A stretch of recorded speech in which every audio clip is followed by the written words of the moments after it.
Good afternoon, family. Hope everybody's having a beautiful and wonderful day, as it is 91 hot degrees out here, and I'm sitting here with my Slurpee, my Baja Blast, and I just finished my Taco Bell because I don't want to crunch and munch while I'm talking to you guys. So, I want to talk about something today that basically it's been talked about. People are making videos about it. I think it's so unfair, but it shows you how fickle people are. And this is one of the things that you know, these so-called wrestling fans or a fan of anything, you know, when you have toxic behavior, okay, and attributes about yourself, you don't even realize how ignorant you sound. What am I talking about? Well, you guys saw the thumbnail. So, I didn't watch the event, but I watched the video clips to see what everybody was talking about. So, Jade Cargil and Bianca Belair was defending their titles against Shayna Baszler, and I forget her partner's name, whatever. So, anyway, Jade Cargil goes for her move where she jumps up to the top rope, you know, and she jumps off the same way AJ Styles do it, but he does the forearm, she does the clothesline. And she fell. Now, she fell, hit the mat, then the opponent was there, they, you know, got up and continued to grapple and go back and forth or whatever happened. And I'm seeing comments like, oh, Jade Cargil needs to go back to the Performance Center. Oh, she needs to go back to AEW where she belongs. She's trash. Oh, Jade Cargil, she messed up the whole match. Oh, I'm getting tired of Bianca Belair carrying Jade Cargil. Asuka carry her. Every time she's in a match, the opponent has to carry her. She has no talent, blah, blah, blah. I don't know why the WWE signed her. And I'm not shocked by any of it. If you look at my track record, I'm spot on with these things that I say. And it's all just because I observe. It's just simple observation and looking at human behavior. And it's like, okay, I've seen this movie before. I know how this is going to end if things go this way and this way. And I said before, all Jade Cargil has to do is just have a bad moment. That's all. And you'll see how people really feel about her. Now, I have things like this to even support this claim in this situation. They showed a video. Now, the person who did the video initially, he was saying how it wasn't a botched move. It was basically the top rope was loose. It wasn't, stable, and said that it was problems throughout the whole night. Different, like all these other different wrestlers were having an issue with that top rope. Well, isn't it ironic how they're not saying anything about Sami Zayn, AJ Styles, Cody Rhodes, or anybody else, LA Knight? They're not saying anything about any other wrestler who had a so-called botched move. No, it's just Jade. And basically, I told you guys from day one, it wasn't so much. Look, when Jade came through those doors at the Royal Rumble, you heard the ovation she got. You heard the ovation, okay? So, where the hell you think they knew Jade Cargil from? What else do you know her from? They knew her from AEW. They know who she was. But it was, to me, I said, I think it's more of a, okay, the WWE just acquired one of AEW's biggest and best stars. And that's all it really was. We took your queen off the chessboard. That's all that was. Now, I'm not saying that there's no genuine WWE fans out there as far as Jade Cargil goes, but I'm saying I read a whole lot. All you gotta do is find one of these videos and you'll see, and go in the comment section. And they are extremely harsh towards her. And what's funny, see, let me tell you guys something. When you look at the same type of things over and over, you're watching the same people, right? You hear the same conversations. These are the same people with their followers. I notice on every channel, the people that have the most followers are the ones who do the most complaining about nothing. The most bashing, the most hate spreading. If you're talking positive, you'll turn a few heads. Yeah, but if you're coming with the negative content, if you're talking about how you hate this person and that person and calling someone trash and garbage, then oh yeah, you're gonna get likes and subscribes, okay? Smash the like button, hit subscribe, hit that notification bell so you know every time I drop a new video. And I just want to tell you how I hate everything about AEW and everything else and everybody else. And this is the guys that have all these followers. Because they go with what the popular demand of these algorithms are. So they look, okay, so videos saying we hate AEW or we hate a Jade Cargil or whoever, those get the most buzz. People sticking up for her, no, they don't get that much buzz. And they get the most hate in the comment sections. So this is what these people do. They don't care, man. You know, Deontay Wilder, the boxer, he has like a cult following of people. Not a massive crowd fan base, but the ones that support him, like, no matter what he does, they make excuses for everything. They made excuses 3 years of Glovegate. He gets beat up by Tyson Fury. And we're hearing about, they said Tyson Fury had no padding in the glove. Then they turned around and said he had an egg weight in the glove. Then he said his water was poisoned by Mark Breland, his former trainer. Now, even though his urine sample came back clean, so we knew that wasn't true. Somebody put the heebie-jeebies on me. Something just didn't feel right. My costume weighed 45 pounds. I had no legs by the time I walked from the dressing room to the ring. So wait, you're telling me you're some so-called fearless, hard-hitting gladiator? And you can't handle a 45-pound vest? Bro, we jog uphill with 50-pound vests on. Do you understand what I'm saying? So, all of these excuses, they can never just say, hey, the better man won. He gets beat up by Joseph Parker. Excuses. Oh, he stayed in the cryo chamber too long. Oh, he was taking too much ayahuasca for spiritual enlightenment and it did something to him. Everything. He gets knocked out by Zhang. Oh, man, you know what? If you look at it, Wilder was trying to say something to the ref. That was a dirty shot. No, it wasn't no dirty shot. You don't turn your back in a fight. Protect yourself at all times. Zhang did nothing wrong. The problem is he beat Wilder's ass, and people can't just say, hey, you know what? The better man won. So it's the same nonsense. People make up lies. So my whole thing is, where is his proof that these things happen? He had nothing to support those claims. Just excuses. Why? I'd rather people believe I got cheated than to believe and understand I just got beat by a better fighter. This is the world we live in. This is the world that we live in. So, all that being said, I watch how people react to, different individuals. Example, right? Look at Jordan Grace. I remember, now let me tell you something. I was watching Jade Cargil when she first started wrestling. Like first started watching her training videos and these little small leagues she was in. I was watching Jordan Grace when she was a plump girl. Okay? I was watching Willow Nightingale when she was eye candy. Over at WOW and different federations. She had different names. I was watching Ricochet when he was Prince Puma. And to show you how people know nothing about what they watch. Like I told you in one of my videos, I remember a guy was he was playing the Casino Battle Royale on Fight Forever, and when Scorpio Sky runs out, he goes, fake ass Ricochet, who is this hammer nigger? This fake Rick? And I'm looking like, wow, this guy knows nothing, he's just talking.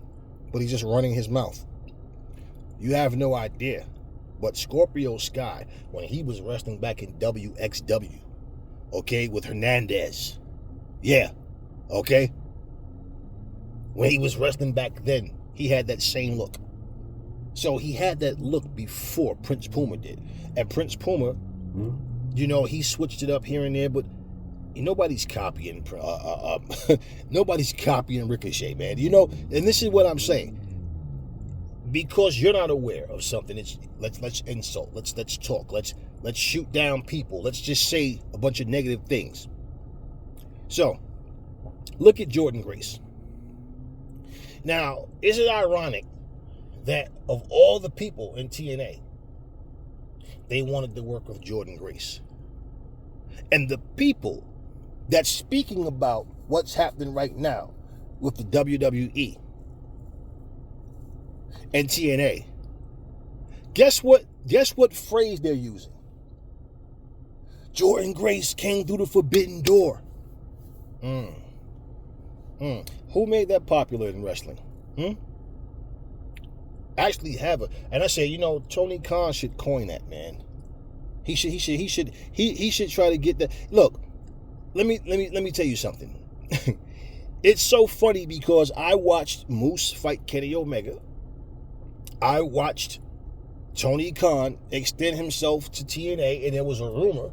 And I think that rumor just simply came from people assuming that Tony Khan might buy them because TNA is on a small network and a lot of people don't even know that they still exist. And so he worked with them. I mean, and bottom line, he had Kazarian go over there, Christian Cage went over there, and they were back and forth, and they had a good, I don't know what, I don't think anything really happened. I just think they had a plan, like an idea, and said, okay, this is what we're going to do, and then he did it, they accomplished that, and then, okay, nice working with you, and they moved on. Now, isn't it funny how all the years, diehard WWE fans said TNA sucks? Way before they had, when they used to come on that Fox channel, Fox Sports or whatever it was, they had this channel they were on before they got the deal with Spike. Way back when AJ Styles was there, when Lex Luger was there, when Sting came there, Jeff Jarrett, Jeff Hardy, when they were all there. Scott Hall, oh, TNA sucks. Oh, TNA sucks. Right now, Hogan goes there. Jeff Hardy comes back. When you saw Hardy come back during the Spike TV era, that was his second run there. Okay, he comes there. All of these other people, Hall, Nash, X-Pac. Now, at this point, I'm not looking at the so-called NWO like this is those NWO days. No, they're just familiar faces that TNA was hoping could draw, attention. And it did. But you see what happens is everybody wanted to crap all over their success. So what happens? TNA sucks, TNA this, TNA that, even up to recent times. Now, isn't it funny how all of a sudden Jordynne Grace comes out at the Royal Rumble?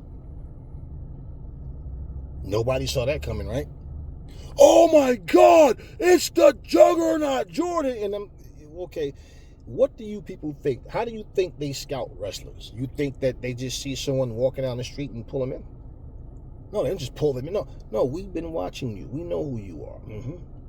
We're interested in you. Then all of a sudden, Peyton Paxley, she shows up on NXT, on TNA Wrestling, right? She came out at the Against All Odds pay-per-view this past weekend, and she came out to like no applause because nobody knew who the hell she was. You understand what I'm saying? When I said I'm not shocked at all, and I said, and I guarantee you, if they bring Jordynne Grace in, right, as long as she's still under contract with TNA, mark my words, you're not going to see her beat Bianca Belair.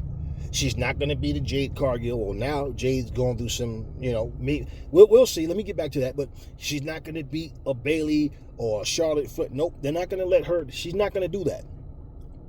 They're going to put her on some NXT bullshit. Was I wrong, people? No. It's 1,000% right. So yeah, it doesn't matter if she beats Peyton Paxley, but she lost to the NXT champion, one women's champion. Now didn't she? But she cheated. Yeah, she cheated. So what? She still won. That's the whole thing that people don't pay attention to. The WWE wants Jordynne Grace. The WWE don't feel threatened at all by TNA. So they don't mind having some type of working relationship with them. So at the same time, just because people from WWE cross over and pop up and so-called walk through that forbidden door, that doesn't mean NXT ratings, Impact Wrestling's ratings are going to go up. And I always loved Impact. And when they got to the point where they was doing some goofy stuff, and I'm like, okay, you're not going to agree with everything someone do. You're not going to like every idea. Okay, but the whole point is, I was there when they was doing 99-cent pay-per-views. And I was one of the people buying the 99-cent pay-per-views. And at the end of the day, I'm sitting there going, damn, now all of a sudden, yo, I'm loving what WWE is doing with NXT. Oh, I mean, with NXT and TNA. Oh, this is great. Oh, wait. So TNA doesn't suck anymore? Why? How? Just because a face from TNA from NXT comes over there, or because Jordan Grace came out at the Royal Rumble, but somehow they don't suck anymore? What did they do so different? Did their ratings go through the roof? No different from, listen, and this is something that I pointed out before as well. NXT ratings don't go through the roof when they bring The Undertaker. They bring out Cody Rhodes, Rhea Ripley. It doesn't make a difference. They still can't crack 1 million views. But you don't hear people saying that. You notice how every week there's channels telling you what AEW's ratings are, but they don't tell you what the WWE ratings are? Let me give you guys a little story. And this is facts. The highest rated show that the WWE has ever had, they said it was DX versus the APA, or the APA versus somebody. I think it was DX. But bottom line, they said that was the highest rated segment in WWE history. And they threw like a 8.0 something million views, right? When TNA was at its height on Spike, they cracked 2 million views one week. They were on that 1.7 scale, okay? And sometime it would go down to 1.3, but it would bounce between 1.3 and 1.7.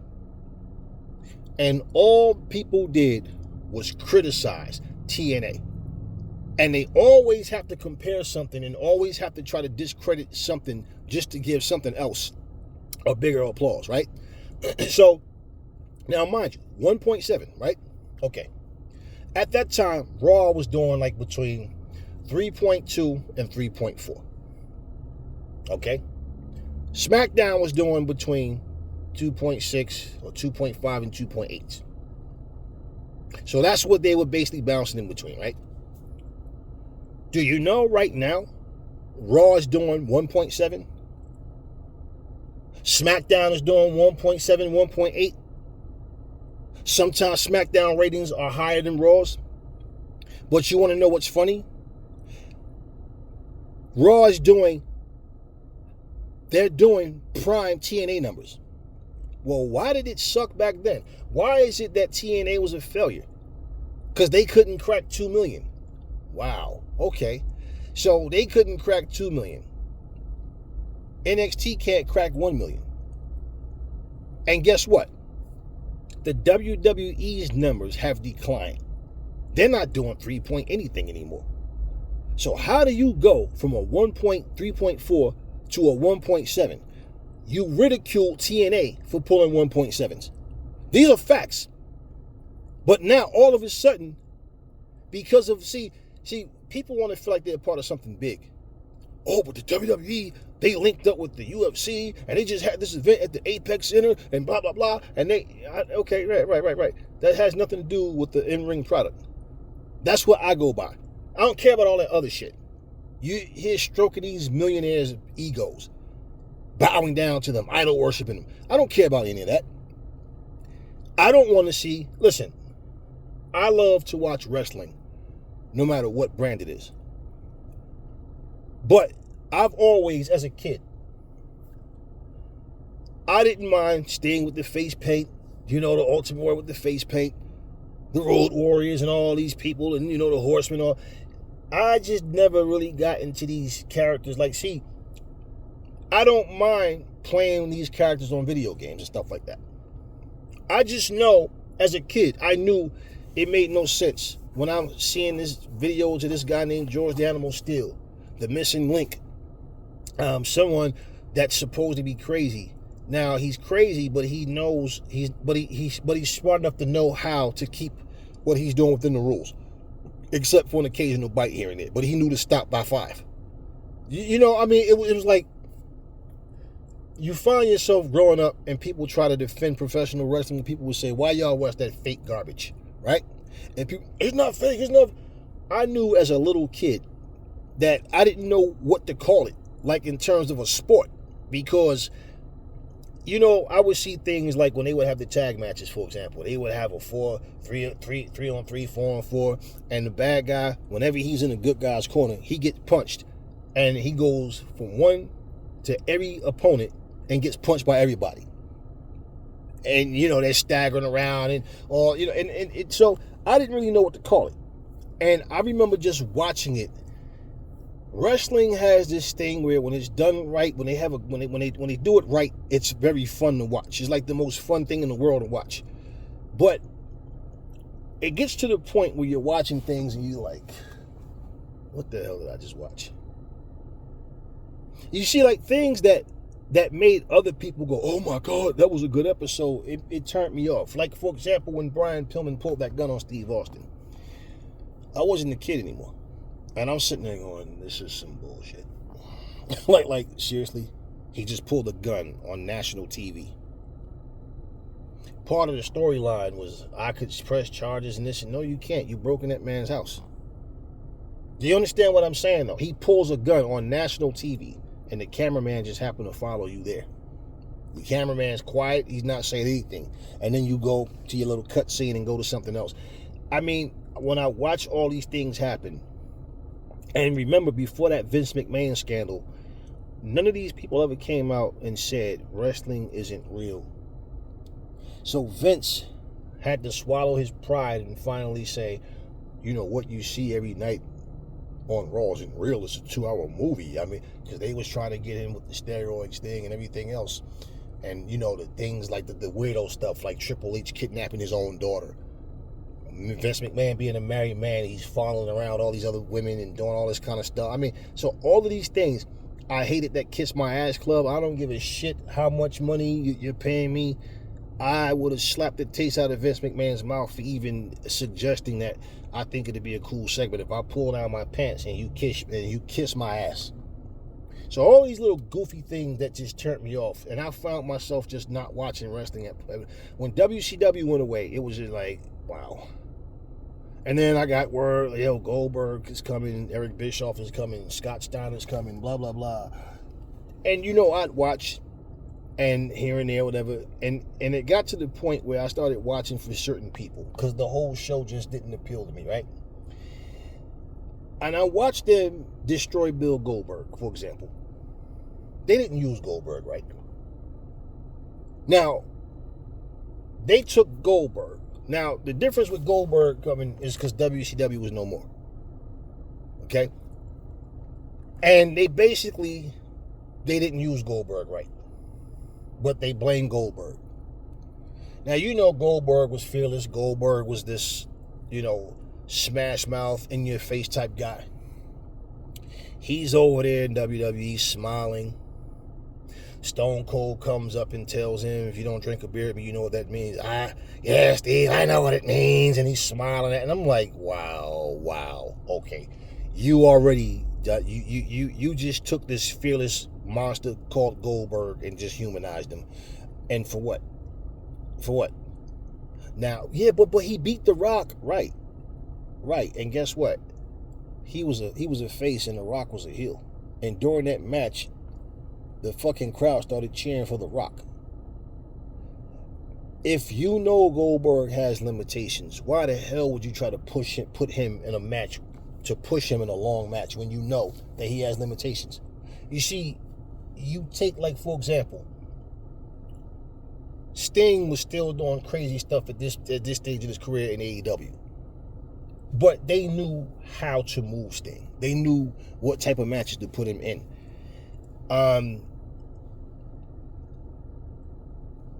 If Sting was in the WWE, he'd have a Legends deal and he'd just be sitting there on that, sitting there in that table for two and just, doing little segments. He wouldn't have been in the ring. AEW sent that man off undefeated in their company and gave him the just due that he deserved. But where are these WWE fans to give the credit to AEW even for doing that? Because they were perfectly okay with Sting going out the way he did. He made 5 appearances on WWE programming and lost every match he had. And any time in wrestling, especially if you watch, especially in the WWE, if the good guy gets one up on you in an unsanctioned match, and especially when he does it week after week, you know when the actual match happens, he's going to lose. I said Sting shouldn't have lost any match. And you know what they could have did with Sting? I said Sting could even win the championship. And you know what they could have done? They could have, because the WWE is known for those type of shenanigans where I'm the general manager and I say you fight this. Like, remember how Vince came out? Now, Vince didn't create this idea.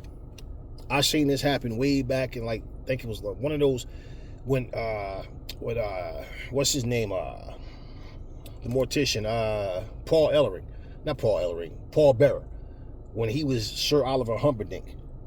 Whatever company, I think that might have been, I don't know, it was one of them Southern Territory wrestlings, but wait, it was the type of thing where there was a guy wrestling, and I remember he beat the guy, and he said, no, this is now 2 out of 3 falls. He beat the second fall. This is a street fight. Falls count anywhere. He kept trying to move the goalposts because they wanted the good guy to I think it was Cowboy Bill Watts. They did that too. But bottom line is, I'm watching Vince McMahon do all these things, right? I'm watching the WWE move these wrestlers the wrong way. I'm watching these people get put in positions that they shouldn't be in. So my whole thing is, when you're not the homegrown talent, you don't get treated as such. Throwing a belt on somebody, people, is not real fucking fighting. People kill me with this. They act like professional wrestling is real fighting. No. They look at who they think. Hulk Hogan couldn't wrestle.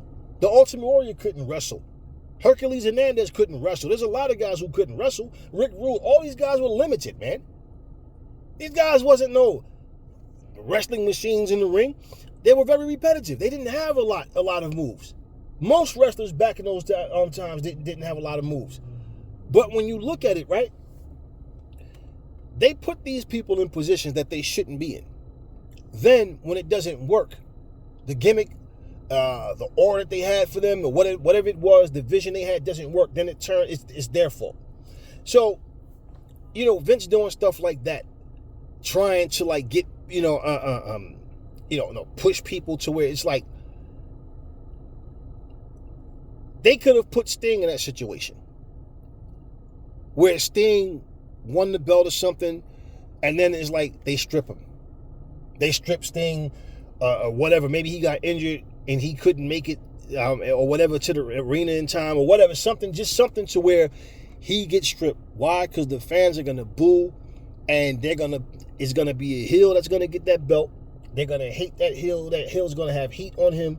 And basically, they're going to say things like, can you imagine what Sting would have done if he came here earlier?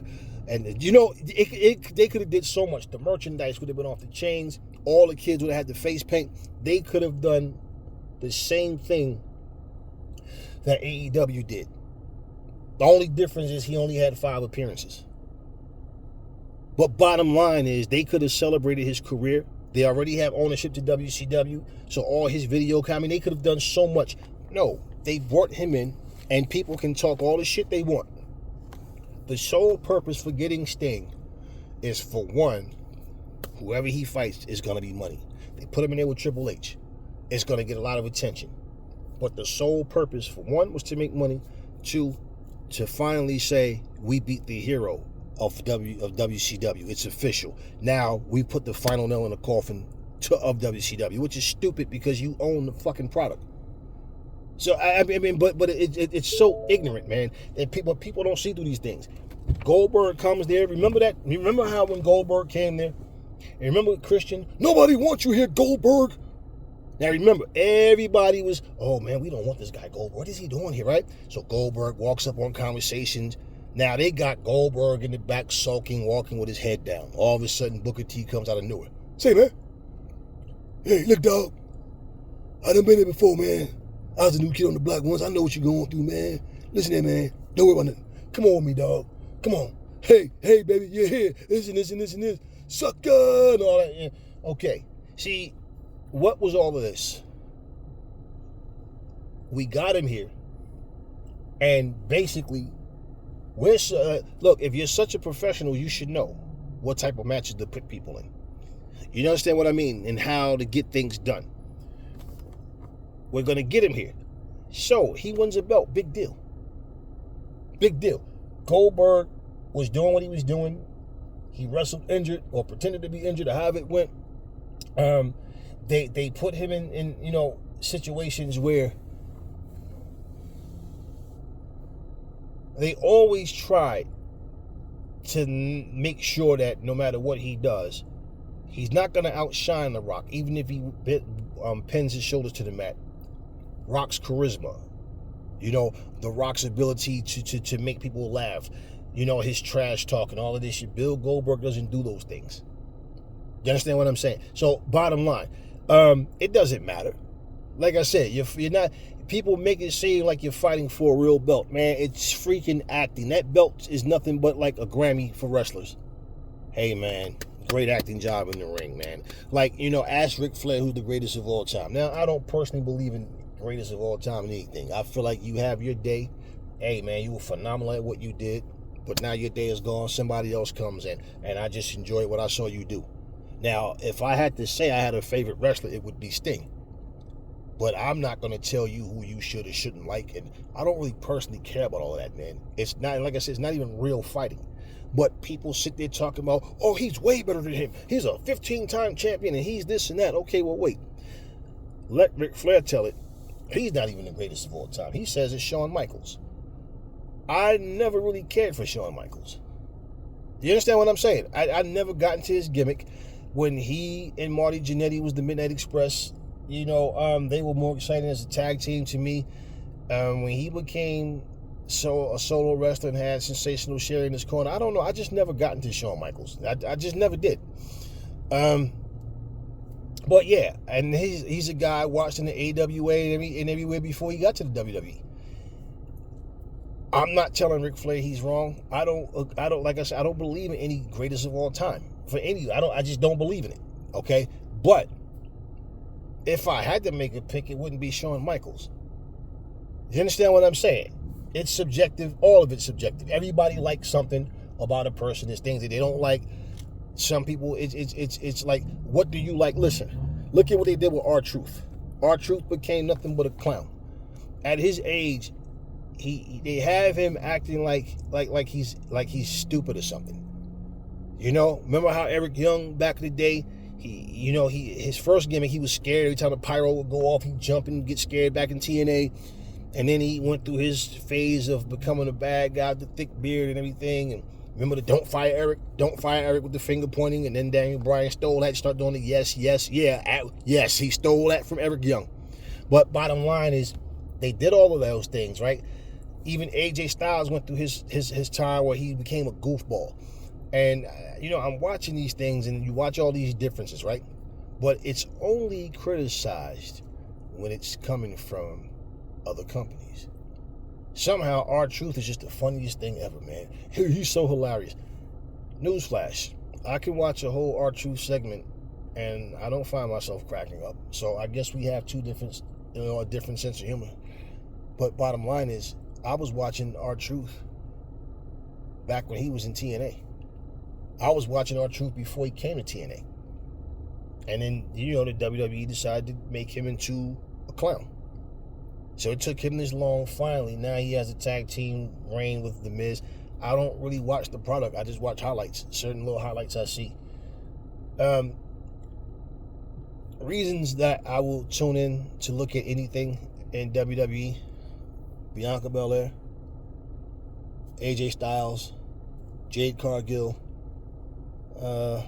Rhea Ripley, Asuka, Nia Jax. Yeah. Yeah. Zoe Starks, I like. Yeah, Zoe Starks is cool. Their programming has always been like, when I would watch the NWA, AWA, WCCW, UWF, all these other wrestling programs, they seem like, they wrestle. But the WWE had all these characters, and I said like wrestlers just felt like real life superheroes. I didn't really have a problem with that because of the look, but it's like the storylines were just so ridiculous, man. Like this is why I remember people making fun of the Ultimate Warrior, talking about the goo running down his head. He's just hollering warriors, and he's walking off and all that, and the whole throwing up thing. Okay, wait a minute. Didn't Bray Wyatt have the same effect on people? Wasn't Bray Wyatt and Alexa Bliss causing light fixtures to fall from the ceiling and all this? Okay, right? So do you see what I'm saying to you? WWE diehards will laugh at and make fun of different generation, like an older generation of WWE wrestling. But when it comes to what they do, and that's why when people were saying, you think Bray Wyatt ever go to AEW? I said, I don't know. And I said, to be honest with you, if he does, I hope he lose the whole magical power stuff, because I really just don't dig that. I don't. I see, and this is what I'm saying. What the WWE is doing. I'm going to tell you what happens in AEW, okay? People that's talking everybody want to make a video. This is why people don't watch AEW no more. This is why their numbers are falling, blah, blah, blah. AEW initially stood out, 1, win-loss records. 2, to make the programming feel more like a sport. Okay? But 3, in professional wrestling, okay, you only have 2 really big time wrestling companies, and that's just AEW and WWE. TNA is resilient, they're still around, and they're doing well for themselves, but they're not a powerhouse company. They're not. You understand what I'm saying to you? They're not a company. They're not owned by a billionaire. They're not pulling in big numbers and selling out stadiums. Okay, they're still a small company, but they have a solid product. But overall, what I'm saying, you don't just have a bunch of different wrestling organizations that you can watch and go to, and it's like, man, they got real good quality to their production.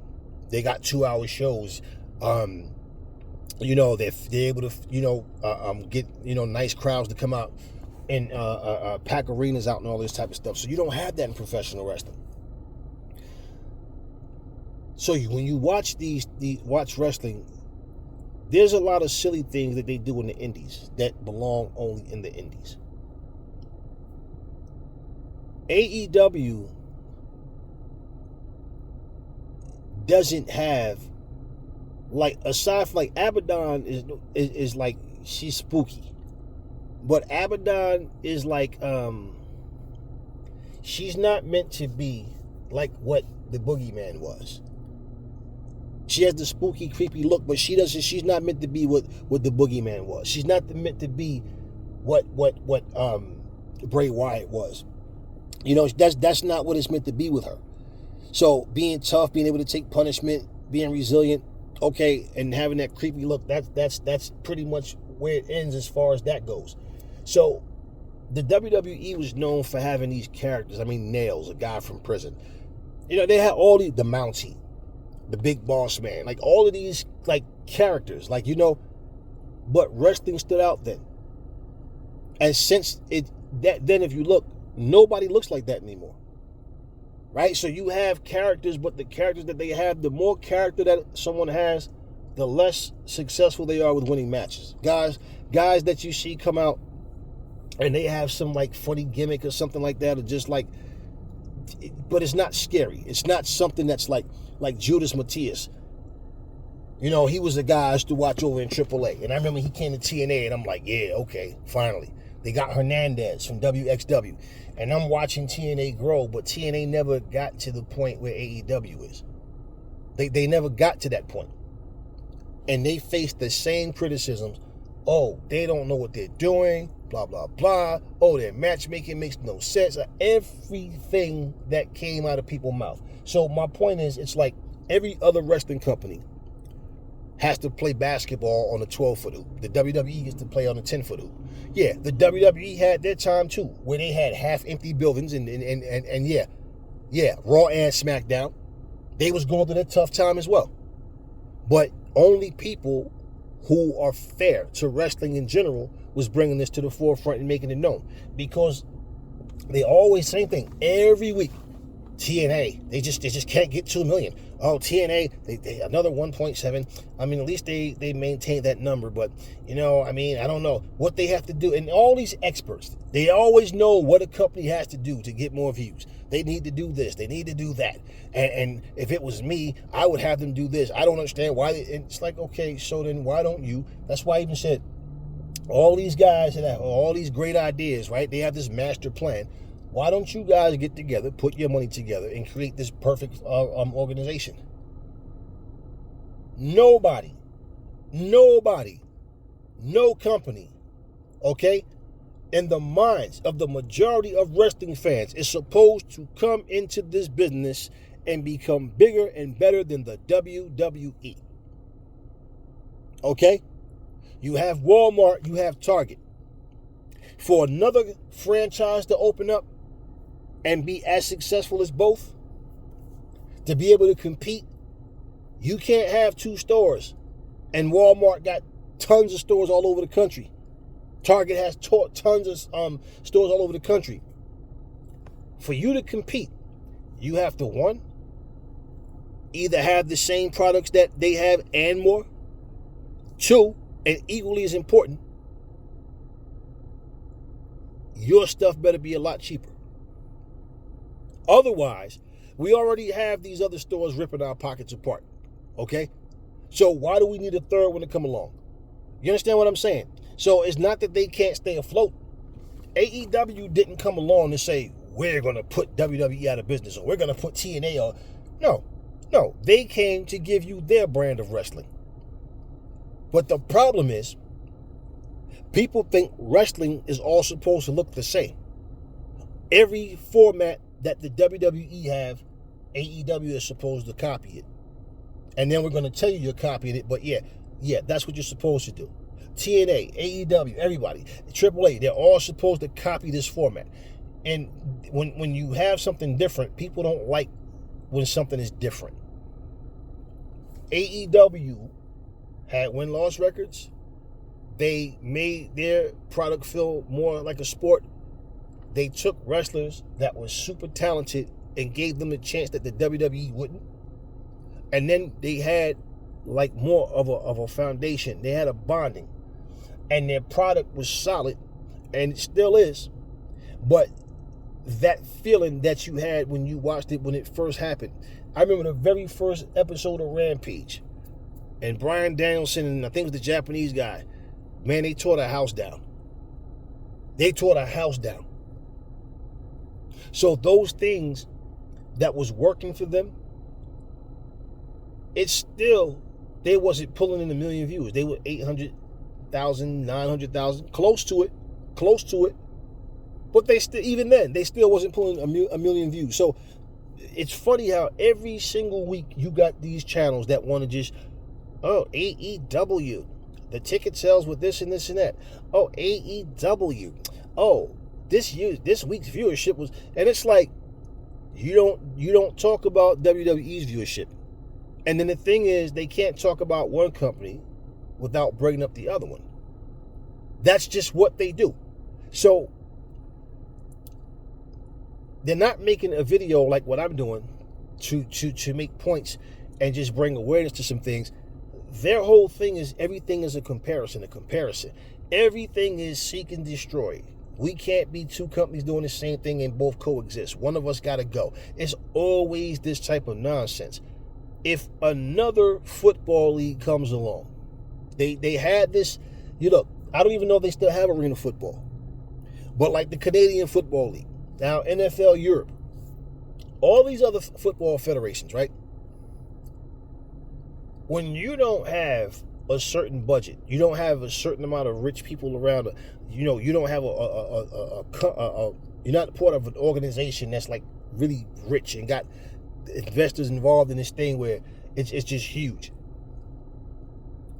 Why do people feel the need to have to compare everything?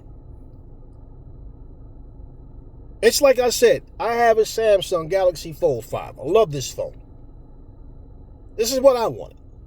Am I going to tell you this is a phone you should go get? No, you get what you want to get. So, do I need to sit up here and watch tech videos? Samsung versus Apple. Who's the better company? You want to know what's so funny? I made something known to someone one day, and then the person goes, you know, you're right. Yeah, what, you thought I was making this up? You know, just to make further my point. You know, people was talking about how big Apple is. Apple got this, they got the Apple Watch, they got the tablet, they got the phones, you know what I'm saying? They got Apple TV, yo, you know what I'm saying? And I'm, okay, right. Now check this out. The point that the guy was trying to make, in his mind, he thought Apple was a bigger company. I said, man, do you realize Samsung make refrigerators, dryers, washing machines, stoves? Do you understand that? Yeah, they got their cell phones, their earbuds, they got all that same thing. Watches, tablets, all of that stuff. You can control your refrigerator with your I can control my refrigerator with my phone. My TV with my phone, with my smartwatch. Okay, do you realize, you talk about an Apple building, you realize Samsung has a whole city? Like, literally. Over in Korea, have a whole city. And it's all nothing but Samsung-owned products and everything. They housed their employees. The whole city is all Samsung. Did you know that? Does Apple have a whole fucking Apple city? No. So what I'm saying is, just because you have Apple, it has to be the best thing in the world because you have it. I don't care, man. Enjoy your Apple phone. Grow up a little bit, though. I don't want to hear all this goofy shit you're talking about. We're not going to say and make this Apple versus Samsung shit. I don't care about it. I don't work for Samsung or Apple. So I don't know why you care so much. That mentality. It's always, we have to compare. We have to compare. Everything that I have, everything that I watch, what I listen to, I don't listen to it so I can make a comparison. Who you think the best rapper? Who you think is the GOAT? Listen, I don't care about any of that. I used to come home from school as a kid. Hurry up and get home. 4 o'clock, the AWA used to come on. They had this UWF, WCCW used to come on the odd station. So we would come up, boom, wrestling. It was Voltron at 3. We used to get out of school 2:50. My elementary school is like 2 blocks up from my house. To get home, Voltron, Transformers, and then NWA. So 3 o'clock Voltron, 3:30 Transformers, 4 o'clock AW, and we would watch wrestling. Man, when the wrestling started going off the air, it was like, wow, man. And we knew we had wrestling at 6:05 on Saturday. Now, here's something funny. Because I'm talking about all of this stuff. Have you noticed, and if you haven't, just check it out. Have you noticed there's been a plethora of people, not just now, but even more so now, because Jordan Grace has been back and forth on WWE programming, right? Have you noticed all of these people with 2K, what are they doing? They're creating a whole WCW universe, the whole TNA universe. Why? I thought you guys said WCW sucked. They were trash. They had trash wrestlers. Oh, their company sucks. Right? TNA sucks. And if you notice something, people make far more videos. If you haven't been paying attention, just do your homework. There's far more videos of people creating their own wrestling organizations on 2K or creating like, you know, WCW, Impact Wrestling, NWA. Look it up yourselves. far more people playing all these other, like using different characters. They're not using the WWE guys for the most part. But yet, these other companies that you claim suck, you took the time to create them.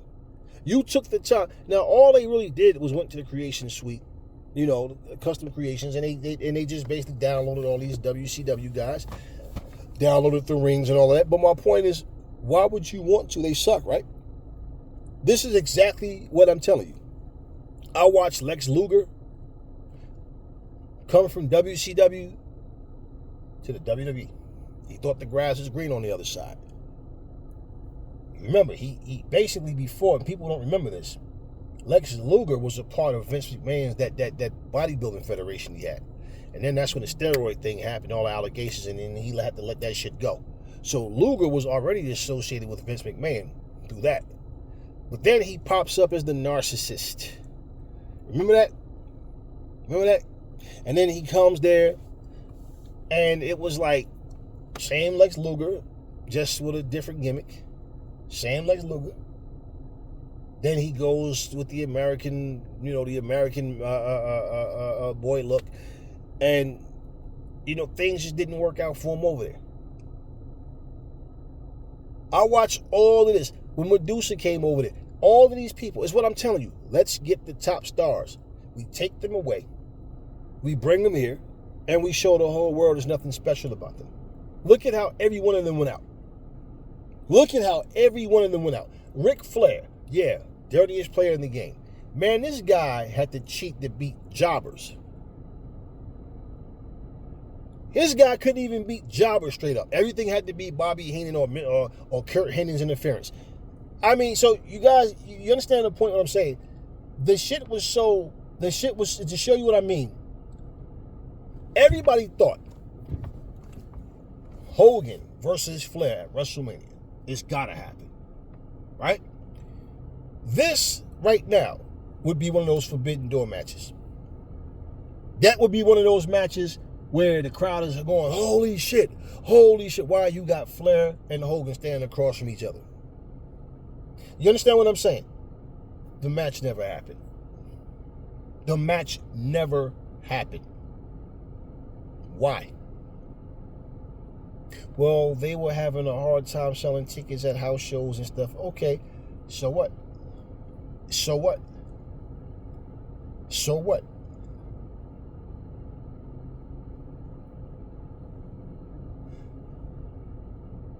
They've put matches out that stunk up the house many times.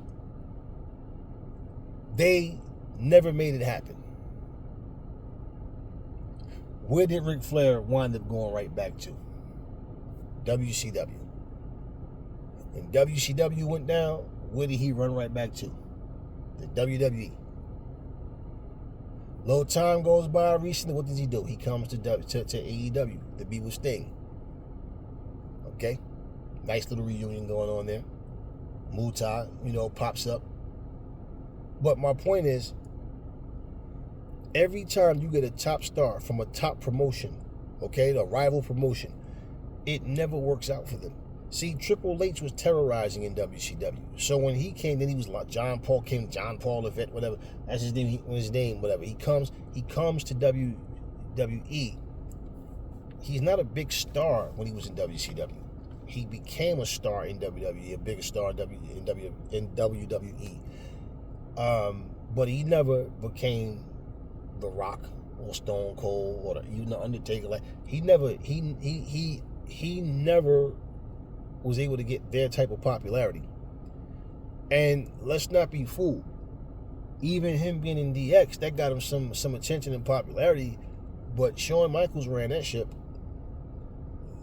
So Triple H wasn't, Triple H was more.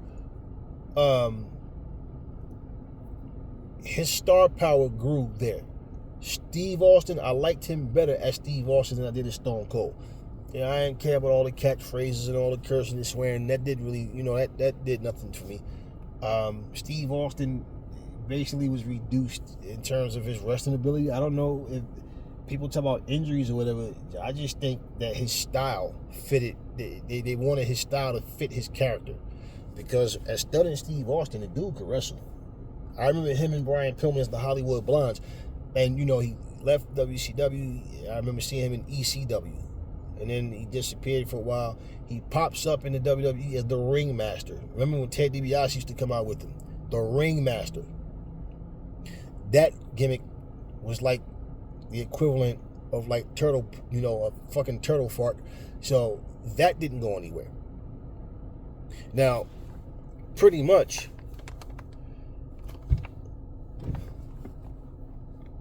he had star power in WCW, but he became a big star in WWE. So my point is, see, they could take somebody like Heavy Metal Van Hammer. What's the guy they called him, Man Mountain Rock? I don't know why they gave him that stupid name. I forgot what his name was when he was in WCW though. But they take a guy, a Johnny B. Bad. A guy that now Johnny B. Bad, he had made some noise and had some fans when he was in WCW. But they bring him in as Mark Merrow or whatever. But what I'm saying is, they take guys that wasn't the top guys. And then that's what I'm saying. They'll take them, and they don't have a problem with, okay, we'll rebrand this person and give them a push. But if you already was like a top star in the company, nope, they bring you in. Look at Ric Flair's 2 title reigns in WWE. Nobody ever talks about his title reigns there. They don't talk about none of that. Anything, when you talk about Ric Flair, people really talk about anything, it's what he did in WCW and NWA. It's not the WWE stuff that he did. So, what you see happening right now with Jade Cargil, same thing. And I told you, the WWE want Jordan Grace. Y'all, if you really want to make yourself believe that they just, we just want to have a good partnership with TNA, why? Why? If they have a partnership with TNA, right, more than likely release talent when their contracts are up, more than likely they're going to want to go to WWE. That's part of the expectations over AEW. That's part of the expectations.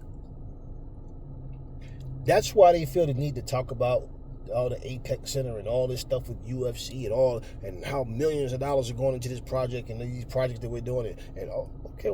Yeah. You're not giving the fans any of that damn money.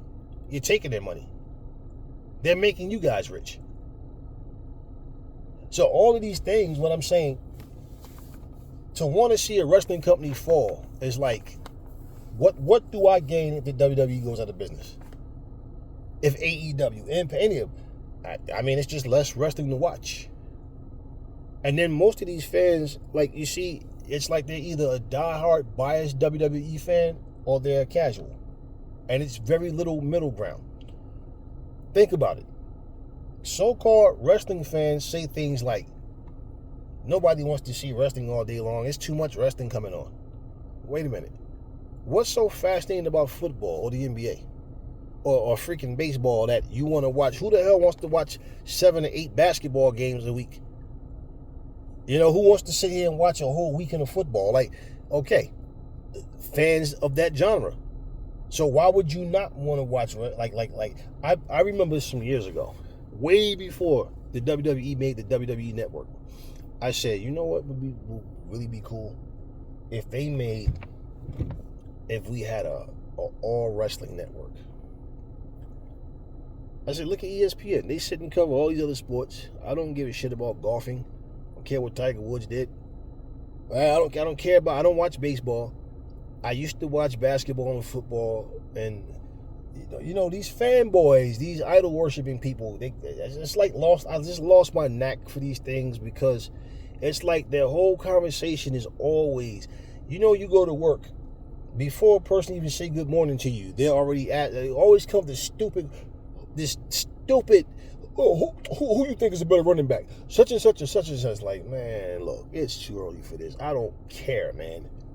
We all can have our opinions and we can sit and have a conversation, but it's like to the point where you see blood brothers insulting each other, defending a freaking basketball player or a football player. Somebody say, you gonna call your friend or your brother a loser? You're gonna say, what the hell you accomplishing in your life? Like, you understand what I'm saying? And defending, you're actually disrespecting your flesh and blood.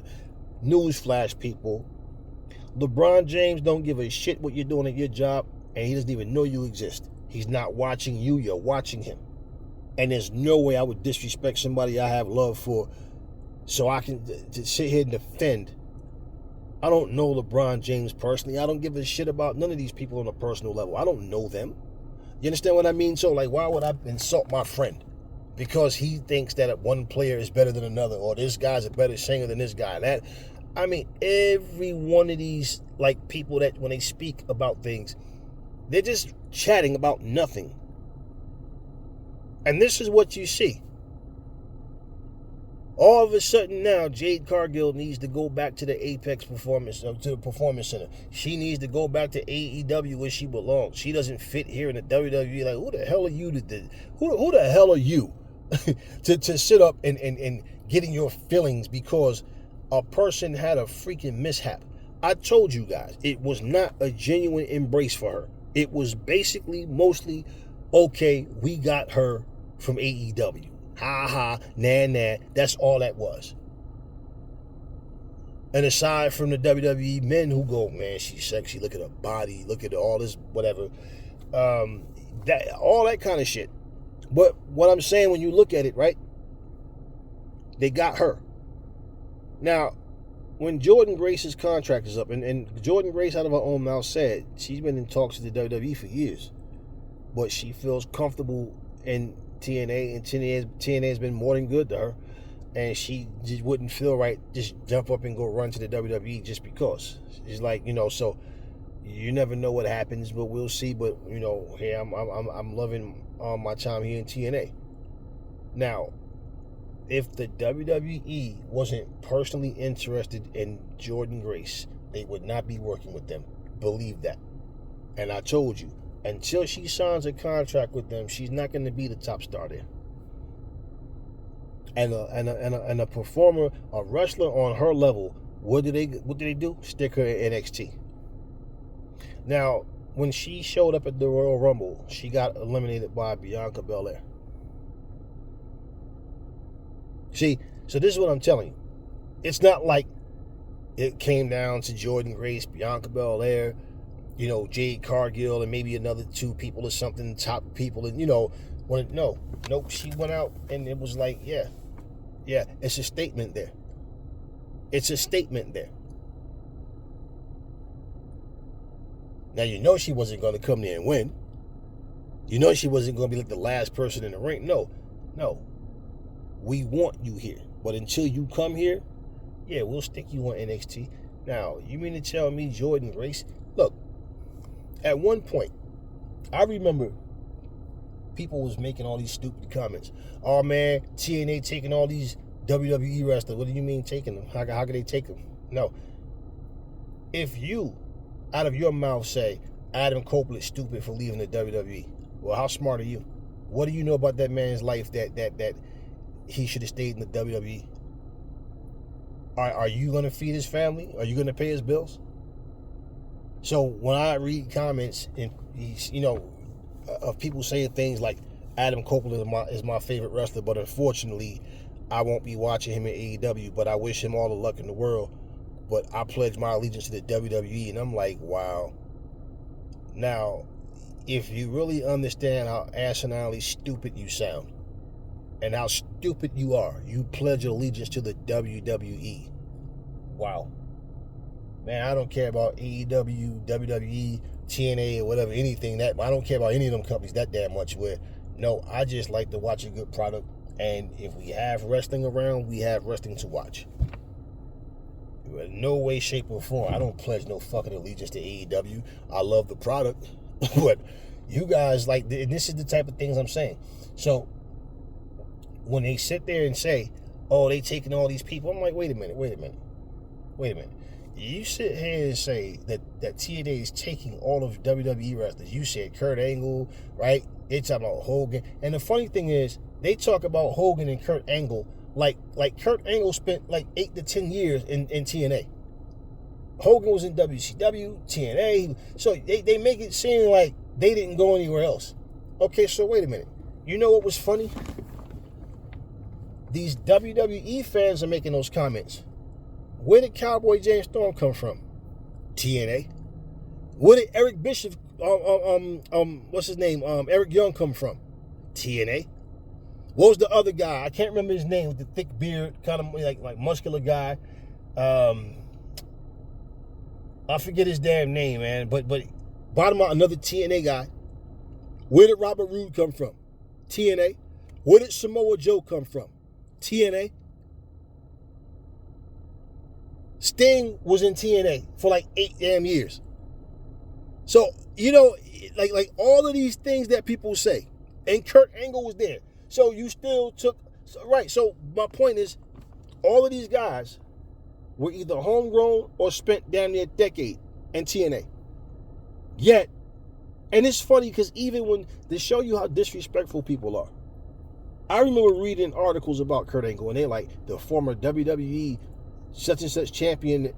Wait a minute, this dude is currently under contract with TNA and is the champion right now, and you're bringing up the former WWE. Like, I mean, how disrespectful are like, do you know how disrespectful that is?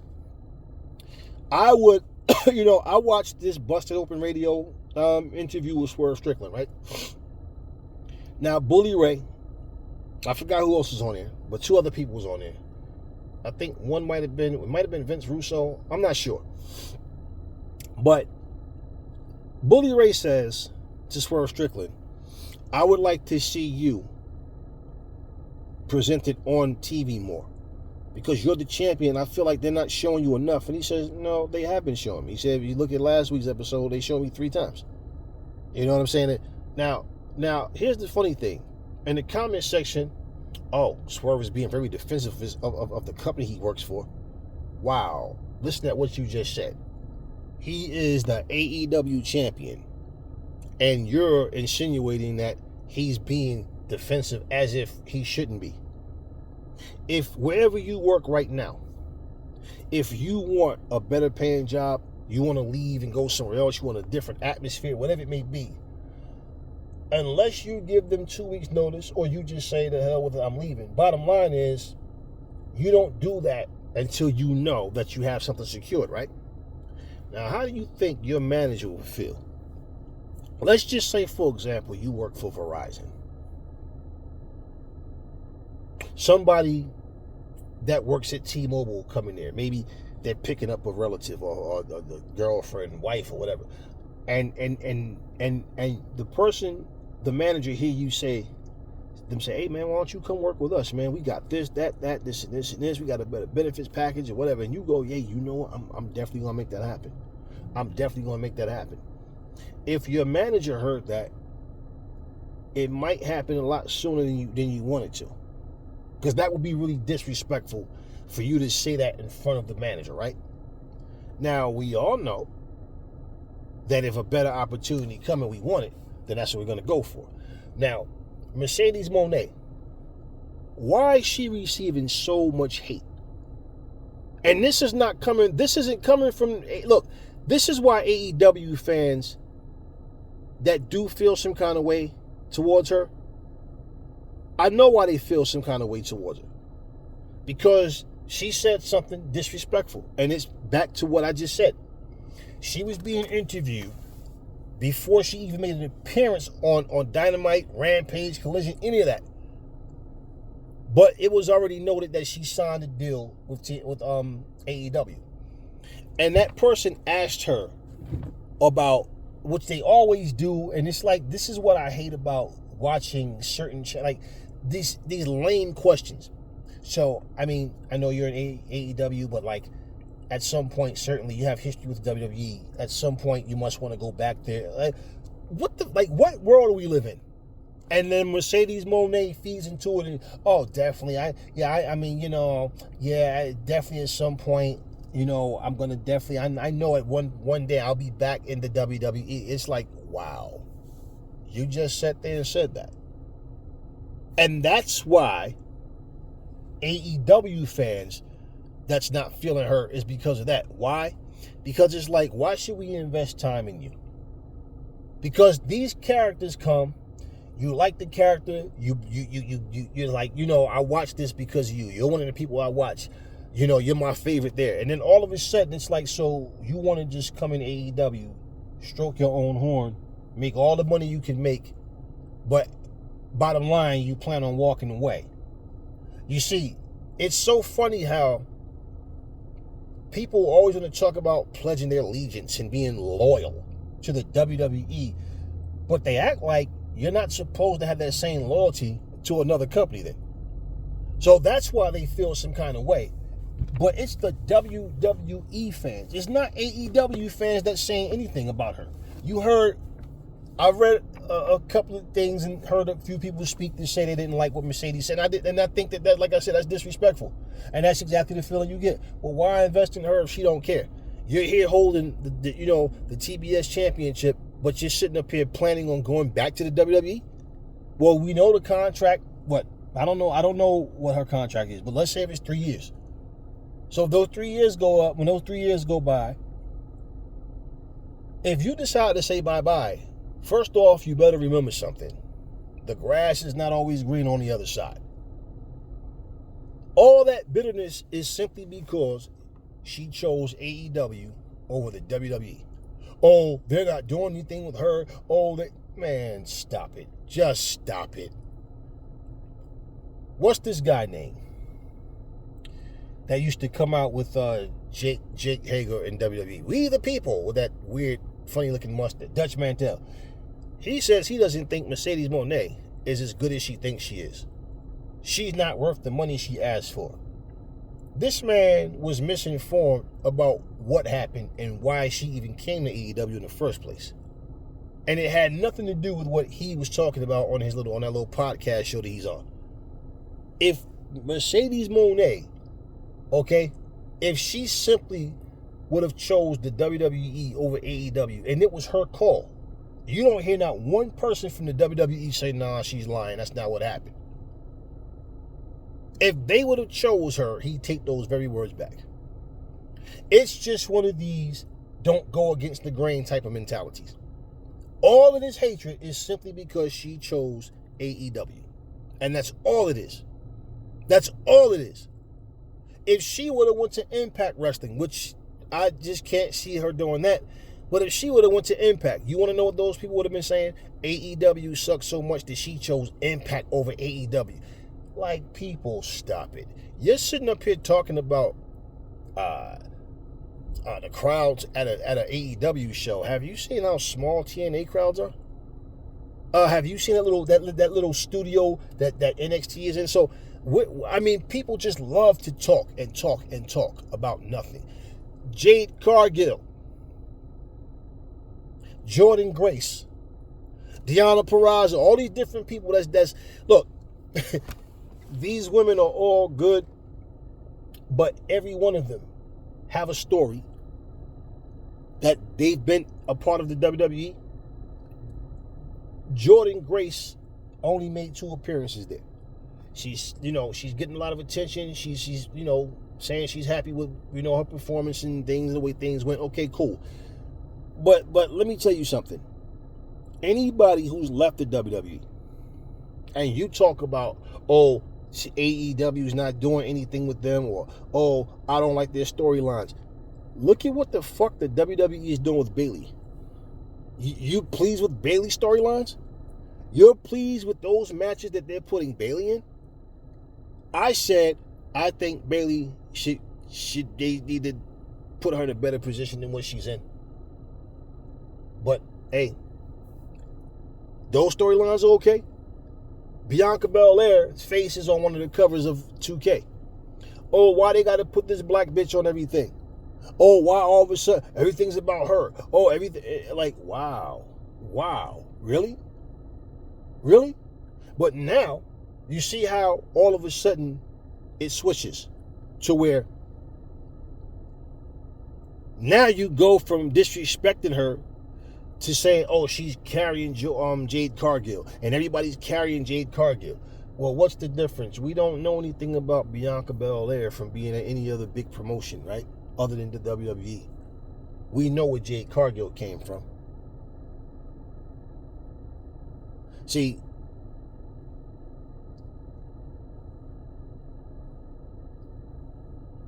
The fact of the matter is, even look, and let me show you what this is identical to.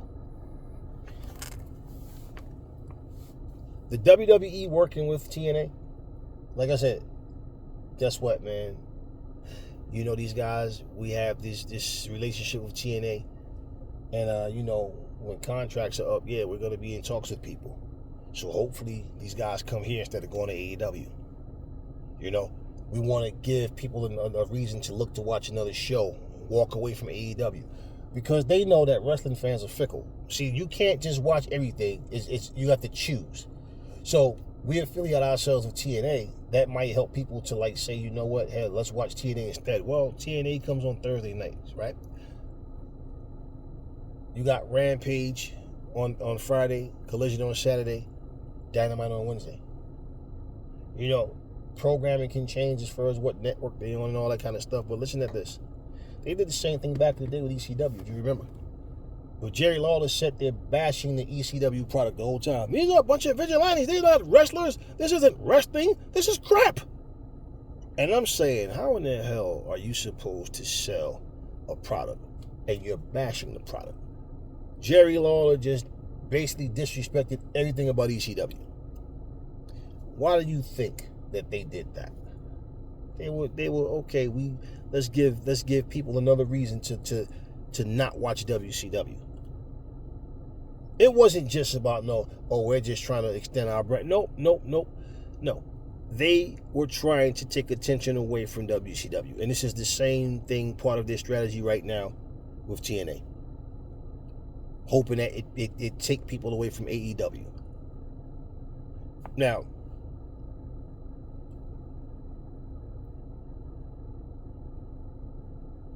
when you sit here, ha ha ha, LOL, like a little kid, like a bunch of little kids, I mean, I don't even. It's just like sometimes you just like I feel bad for a lot of these people. I read comments and go, damn, this is sad when you're a moron and don't even realize it. Like you it make you feel good to type something stupid, but you don't realize like you're in a bad way in life. Like mentally, you're not right. You look at people like Brody King, Murphy Lee, Malachi Black, John Moxley, Bryan Danielson, Deonna Purrazzo, Sasha Banks, Adam Copeland, Christian Cage. You take all of these people that's been in the WWE. If I missed anybody, bottom line is my point. That's like 9 people I just named. And then your story is, they were better off with the WWE. Why? See, that's the whole point. The hatred. The hatred. Like I said, you're not paying anybody's bills. You're not putting food in their stomachs. So who are you to tell somebody where they should or shouldn't go? See, the problem with these people when they do jump ship and run into WWE, they think that they're going to have better and bigger opportunities till they get there. Look at this guy, Andrade Idolo. Since he's been back in the WWE, them little white pants on, what has he done? What those little weak storylines they put him in, what has he done? What has he done? Samoa Joe had a nice title reign. They shouldn't have put the belt on Joe. Why shouldn't they put the belt on Joe? Why? Tell me why. MJF was injured. So who should they? Why should they have put it on Joe? Y'all talk about how people want to become movie stars and WWE does this and that. Okay, well Samoa Joe has a part on that show. I forget Metal something, whatever that it's like a video game they made a series out of, and he's one of the characters on there. They have you don't hear them talking about and like publicizing a lot of this stuff. WWE is more commercial than AEW is. Those outside companies that wrestlers could become a part of, it all helps, and it can help to get your name out there and all of that. But this goes to show you how fans are not really lovers of wrestling. but more so all this bullshit drama. Because AEW give you wrestling. They give you storyline, but they don't have the type of storylines where, where it's just a lot of dramatic stuff. Like everything is just, let's come in the ring and talk for 25 minutes apiece and then have 3 matches. Like, no, they actually give you wrestling. Wrestling storylines, okay, it's just become synonymous that, okay, you have to have story, but how you do it is up to you. Everything that people are saying AEW is not doing, and WWE does this, and AEW, this is exactly why wrestling won't flourish as a whole. It's a great time to be a wrestling fan, right? But at the same time, it's still this ignorant hatred of, you see, if TNA actually got themselves in a position where they was actually as big as the WWE is, all of these TNA, these so-called, I love what the WWE and TNA is doing, they would change their story. They would change their tune. It's like you don't want anything to be better than the WWE. So it doesn't matter what happens. The NFL will always be the top unless some multi-billionaires get together that can somehow come up with a football game with different rules and regulations. It's just things that stand out more. The NBA will always be the biggest basketball league so bottom line is when it comes to professional wrestling, how many companies are out there that can do what AEW is doing? So this is where it's always, let's talk about what they don't have or what they don't do, and not focus on all the good things. It's like people who have you can have 10 good things happen in the course of a day. One bad thing happened, and then you focus on that one bad thing, and then all of a sudden now you had a bad day because of one incident. No, it's how you look at things. So for Jade Cargil, I don't think she should tuck her tail and run. I think she should keep her head up. I think her confidence is broken. I listened to her talk at that little post-conference thing, or whatever you want to call it. It sounded like she was embarrassed. She felt like she screwed up, but they had technical difficulties with that top rope. Now, bottom line is, those comments and things that people say, well, you know how you got people that go on your Instagram, your TikTok and all that. I'm pretty sure she's seen some of the nasty messages that people have left for her. Some of it, probably a lot of it, got under her skin, and she probably feel like, like I know how they're looking at me now. But, the thing with Jade, she could find herself in a position where that push that she's getting slows down or stops. And if they stop believing in you and they just keep you around just to keep you around, well, you'll be in a bunch of worthless matches. You'll find yourself wanting to get out of your contract and wanting to run right back to AEW. And also, let me say this, for the people who don't understand how things work. See, it's just like if it wasn't for your grandparents, you wouldn't be here. Because your parents wouldn't have had you, they wouldn't have been around. If it wasn't for AEW, 10 times out of 10, CM Punk is not back in WWE right now. If it wasn't for AEW, Cody Rhodes is not back in the WWE right now. You guys don't think about things like that, though. It's just this stupid way of thinking where everything has to be the WWE way. When people talk about vision and having, Tony Khan has no vision. Okay, Tony Khan doesn't have the vision of the people that saying these things. He don't see professional wrestling through their lens. Eric Bischoff was just asked 6 days ago on a podcast if he was asked to come to the WWE part-time for a role for part or whatever, would he actually do it? And he says, he kind of hesitated first. Now, last time he said not really, because he don't know that he has anything to bring to the table. Now, he talked and spoke very highly of the WWE, right, in his response. And the reason why I believe that is because, he knows that in his position, he doesn't work for the wrestling company. So he can say something and they can say, we don't need you anyway. But Eric Bischoff is the one that said he believes that they're going to relaunch WCW. And he probably feels like if that was to happen, they'll call him in. Well, if Vince McMahon was telling the truth, well, we know he was lying, but just say, his logic and his story, why would he want to give you that role? You failed last time, right? Every time Eric Bischoff came out, just week after week, he got hit with how he failed in WCW. WCW out of business because of you. Blah, blah, blah, blah, blah. Right?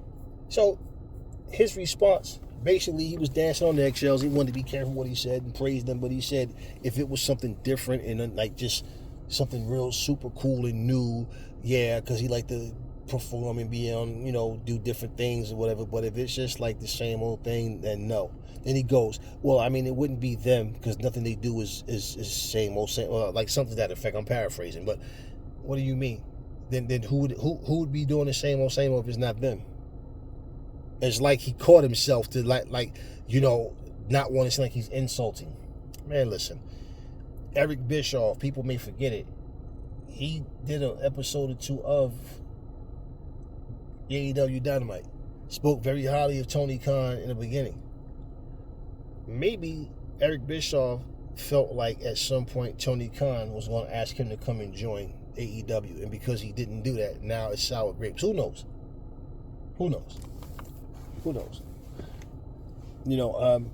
I don't know these people personally. One thing I can tell you, especially about rich people, about famous people, a lot of them are arrogant assholes. So I don't want to take a picture with you. I don't want to shake your hand and be seen with you like, oh, guess who I met? You're just a human being. That's all. Okay. But for Jade Cargil, I'm going to say this. If all it takes is for you to have a mishap in the ring, and all of a sudden all these fans start saying all these negative things about you, what if it happens again? And the fact that they didn't just focus on the one incident, okay, she made a slip up, it happens. No, they're not even talking about the fact that several wrestlers had an issue with that top rope. Several. And they said nothing about anybody else except for Jade Cargil. And they're bringing all this other stuff up, talking about how everybody carries Jade Cargil in the ring. All it takes is for Shawn Michaels, Triple H, or whoever the hell to feel the same way. And that push is gone. And also, I said plain and simple. They're giving Jade Cargil all this hype. Jade Cargil is doing interviews and she's talking about how she feel like the WWE is just the best choice for her because of the things she wants to accomplish in her career. They don't give a damn about you accomplishing your goals. If what you accomplish can bring more attention and put more eyes on their product, then that's something different. But otherwise, no. They don't care about what you're trying to do. So Jade Cargil, like I said, may find herself calling Tony Khan. And I don't mean right away, right off the bat, but I'm just saying it might end up in way different from the way she planned it. If you think that any company is saying we just want to do what's best for you, no. What did Kennedy say? It's not about what your country can do for you, but what you can do for your country. That's the mentality that people have. They don't care about you. Do you honestly think that a company hires anyone and say, you know what, we hired you because we want you to gain everything out of life that you want. We want to make sure that you're as happy as you could possibly be. No, it's always business first. Always. So all this time that Jade wasn't on TV, I told you the first time I saw her in the ring, it was like same Jade Cargil. Same Jade. I don't have a problem with her in the ring. But once again, she's coming to the WWE and they want to make it as if nobody can come to the WWE and just make it. Like it's something so different. No. It's bottom line, it's wrestling. It's wrestling. And I told you guys remember, I was playing, I think I was using her in the game, one of these videos, and I said, I don't see Jade Cargil coming there and just jumping out the bat, all right, right off the bat. She's just coming there dominating people. I said they'll probably give her matches with like I said they'll probably if I don't know if they're gonna bring her to NXT, I mean to SmackDown or Raw. I said because they usually will stick people in NXT. I said, but if what I'm hearing is correct, then she will be on one of the bigger brands out of the three. I said, but I don't see her coming over there dominating, okay? Because she's coming fresh out of TNA. She didn't do the AJ Styles and go to New Japan first, you know, stay off regular TV or whatever. No, she came straight to the WWE. And all this huge anticipation. You guys that's talking about how she was in the Performance Center sharpening up and all that. Well, okay, you saw what you saw. I knew she wasn't going to come there and dominate like that. You know, like she slimmed down. She's, you know, looked like she's, you know, really slimmed down, and I don't know, man. She doesn't that tough that edge that she had. No, now it's like she's always smiling and like just it's like it's different. It's different. She's always like one thing that she doesn't know how to do is like keep her emotions, you know, from you know on the inside. Because if you watch, every time she has a tag match with Jade Cargil with Bianca, if you watch, right, it's like she's always saying thank you to Bianca. Like not part of a script, just like you could hear like thank like you know what I mean? So working with someone and having someone that's seasoned to a particular style or have more you know experience than you, that's one thing.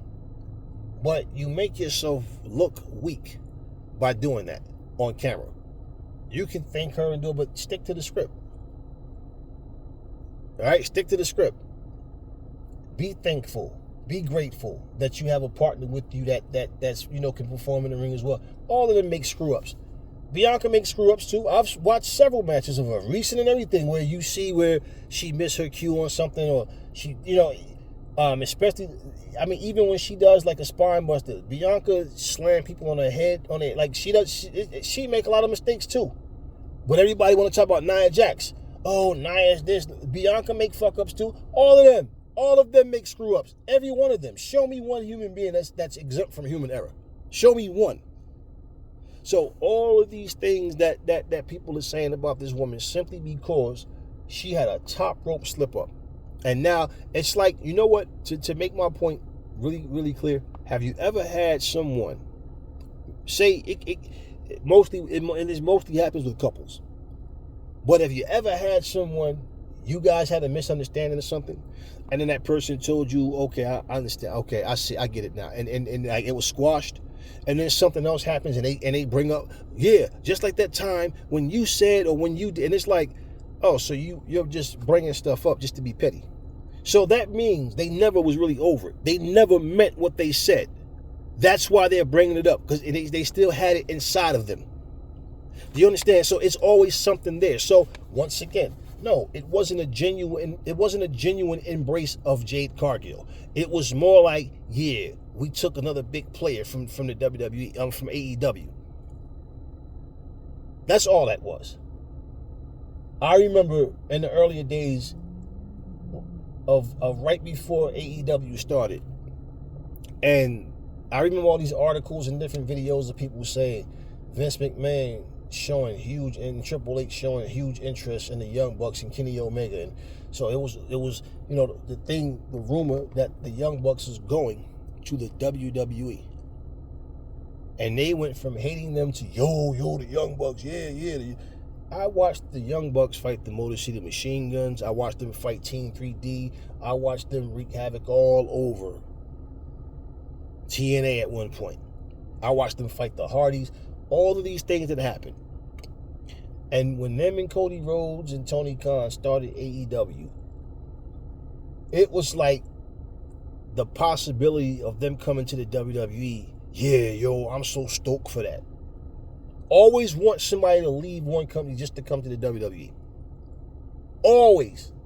Like, screw that company. They need to come here. Somebody told me one day in the comment section, oh, there's no way Kofi Kingston and Xavier Woods is going to go to AEW.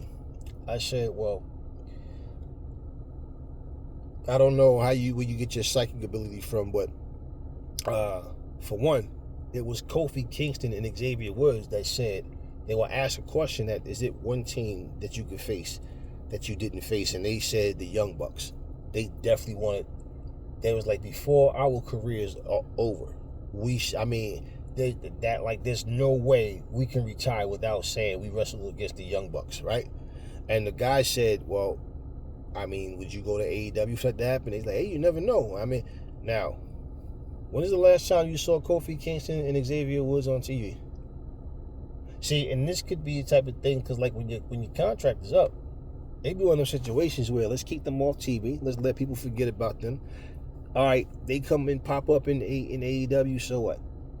It's not like the WWE is going to lose anything because they leave. But the point is, everything is about the New Day, right? New Day Rocks, right? New Day Rock. Now all of a sudden, if they go to AEW, now they suck. Now, and this is all what this happens all of the time. All of the time. I listen to people, I read these comments, and I just it's like this wickedness is crazy. If any of you have kids, if any of you love anybody other than just your fucking selves, and you want to see them do good at something and you're supporting them, imagine your kid out there playing basketball and you're watching other kids, people in the stands, other people, parents going, this fucking kid sucks. Stop giving him the ball. He suck. He need to go play for another team. He suck. You wouldn't like that. You'd feel some kind of way about that. You'd feel some kind of way about it. So the fact that people decide, and we're not, the difference of somebody, it's not about them being kids. It's not, no, it has nothing to do with it. It's just the point that somebody that you care about, you're watching people just heckle them and talk shit simply because they're having a bad game. You see, and this is what I'm saying. Now all of a sudden she needs to go back to the Performance Center. Now she needs to go back to AEW. That's what you call some really fickle shit, man. All these guys that you want to see go back, like AEW has 176 wrestlers, man. They got people out with injuries. They got Ring of Honor going on. They're about to get a streaming service deal at some point. You know, Tony's not saying too much about it, but he made mentions to pretty much solidify that, yeah, it's going to happen. At the same time, what people fail to understand, you want to see this company fail so badly. You really want to, they want to see AEW fail. If Jade Cargil wanted to come back to AEW, I don't know how Tony feels about her. I don't know what type of relationship they have.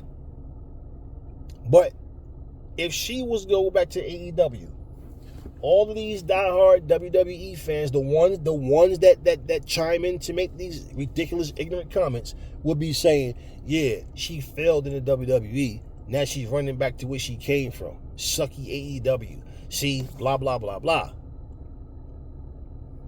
But you know what's funny? Because like right now, I saw 2 videos, and I just sat there and laughed because these people were talking about there's no way Becky Lynch is going to to AEW. There's no way.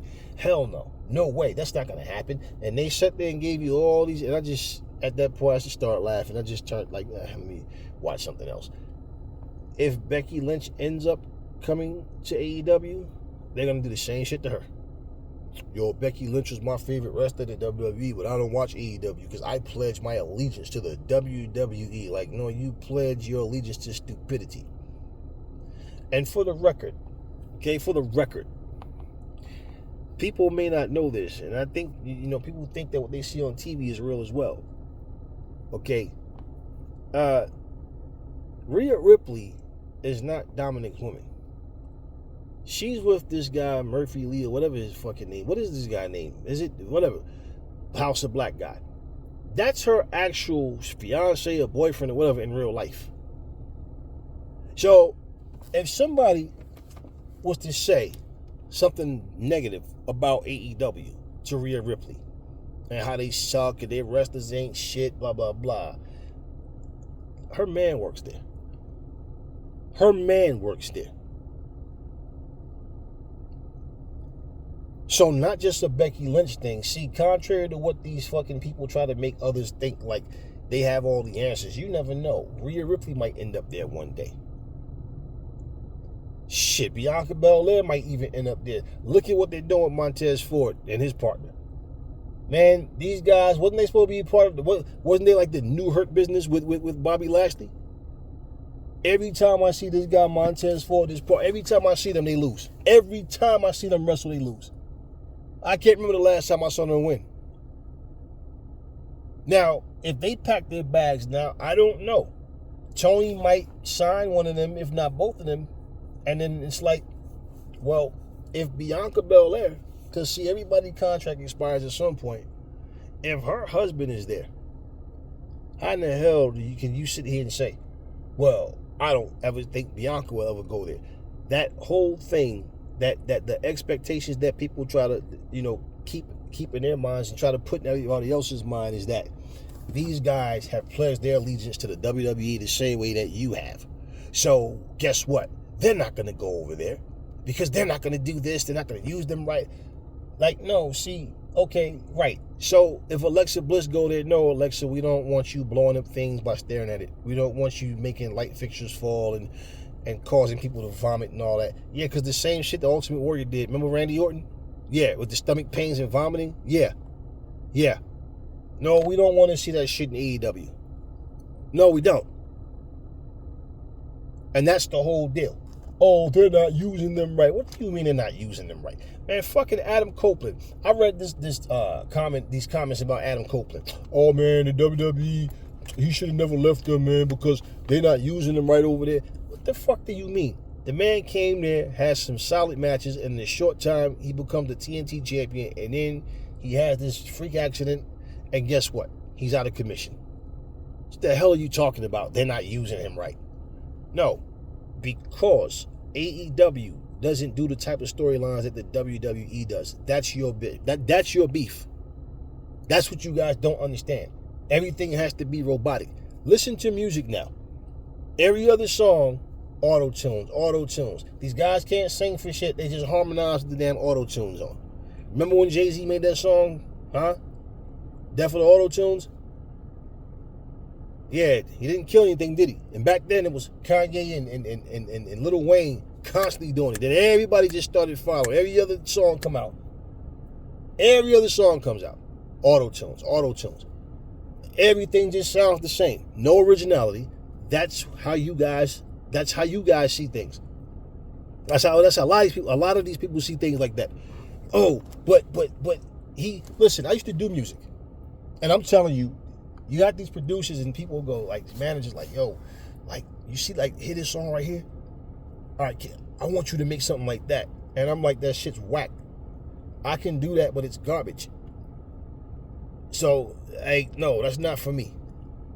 I have something to say. I'm a wordsmith. I have everything I need to put something down in the track and have people go, I like that. Yo, I love that. That's trash to me, what you asking me to do. And I'm not that person. That's just the way things go. I've had artists tell me, man, I hate my songs. But that's what they asked me to do. They paying me, so hey, why not, right? And I'm just like, hey, man, it's not for me. And it's just as simple as that. Everybody wants you to mimic what's going on. I don't know how to market you if you're original and being yourself. I only feel comfortable marketing people that do what everybody else is doing because I see the way people react to that. I don't know if me selling, if we can sell you as you are. You understand what I mean? Truthful, dignity, honesty, substance. We want some ignorant shit. Like we want your pants hanging around your knees with your ass crack hanging out your damn drawers, hunched the fuck over and can't speak. Do you understand what I'm saying to you guys? It's everything, people think everything's supposed to be robotic. So if I was jumping on this camera going, All right, y'all know what fucking time it is. Your man's up in the fucking building. Yo, stand the fuck up. New Jersey, New York, all my niggas out there. Yo, we doing it big. Yo, we about to get this AEW Fight Forever shit. You know what I'm saying? I'm about to roll this blunt shit, get high as fuck while I'm that's the mentality, what I'm saying, that people try to push, and the stereotypes that they want to put on people. And that's just the way it goes. Nobody stays on top forever. It felt like Hulk Hogan was on top forever. Then all of a sudden he go through his shit. He has his issues and situations. And you watch new people come along. And then, look at how many people came after Hogan who are no longer here in the spotlight, even being talked about. So all of these, now it's somebody else's time. Man, it's all about enjoying your life. There's no magical moment that's going to happen that you're going to get a certain age or a certain time in your life where all of a sudden your life is trouble-free, worry-free. Like, there's always going to be something. But how you handle things and how you see things, that's the deciding factor. For sure. That's the deciding factor. So yeah, when I saw this, I said, damn, I don't know Jade Cargil personally. She could be an asshole for all I know. I don't know. I'm just saying, I think it's so fucked up how people are reacting to her because of a fucking moment. Because of a moment. People were making racial slurs to Bianca Belair about her because her face is on the cover of one of the video games. So, I mean, this is just a situation where I just feel like not only is it wrong, but again, it shows you how screwed up people in this world is. And, on that note,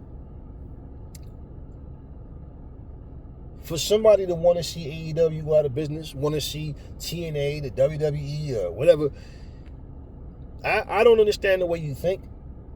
I don't understand why you think the way you do. Why do you feel good thinking like that? But I'll tell you something right now. What goes around comes around.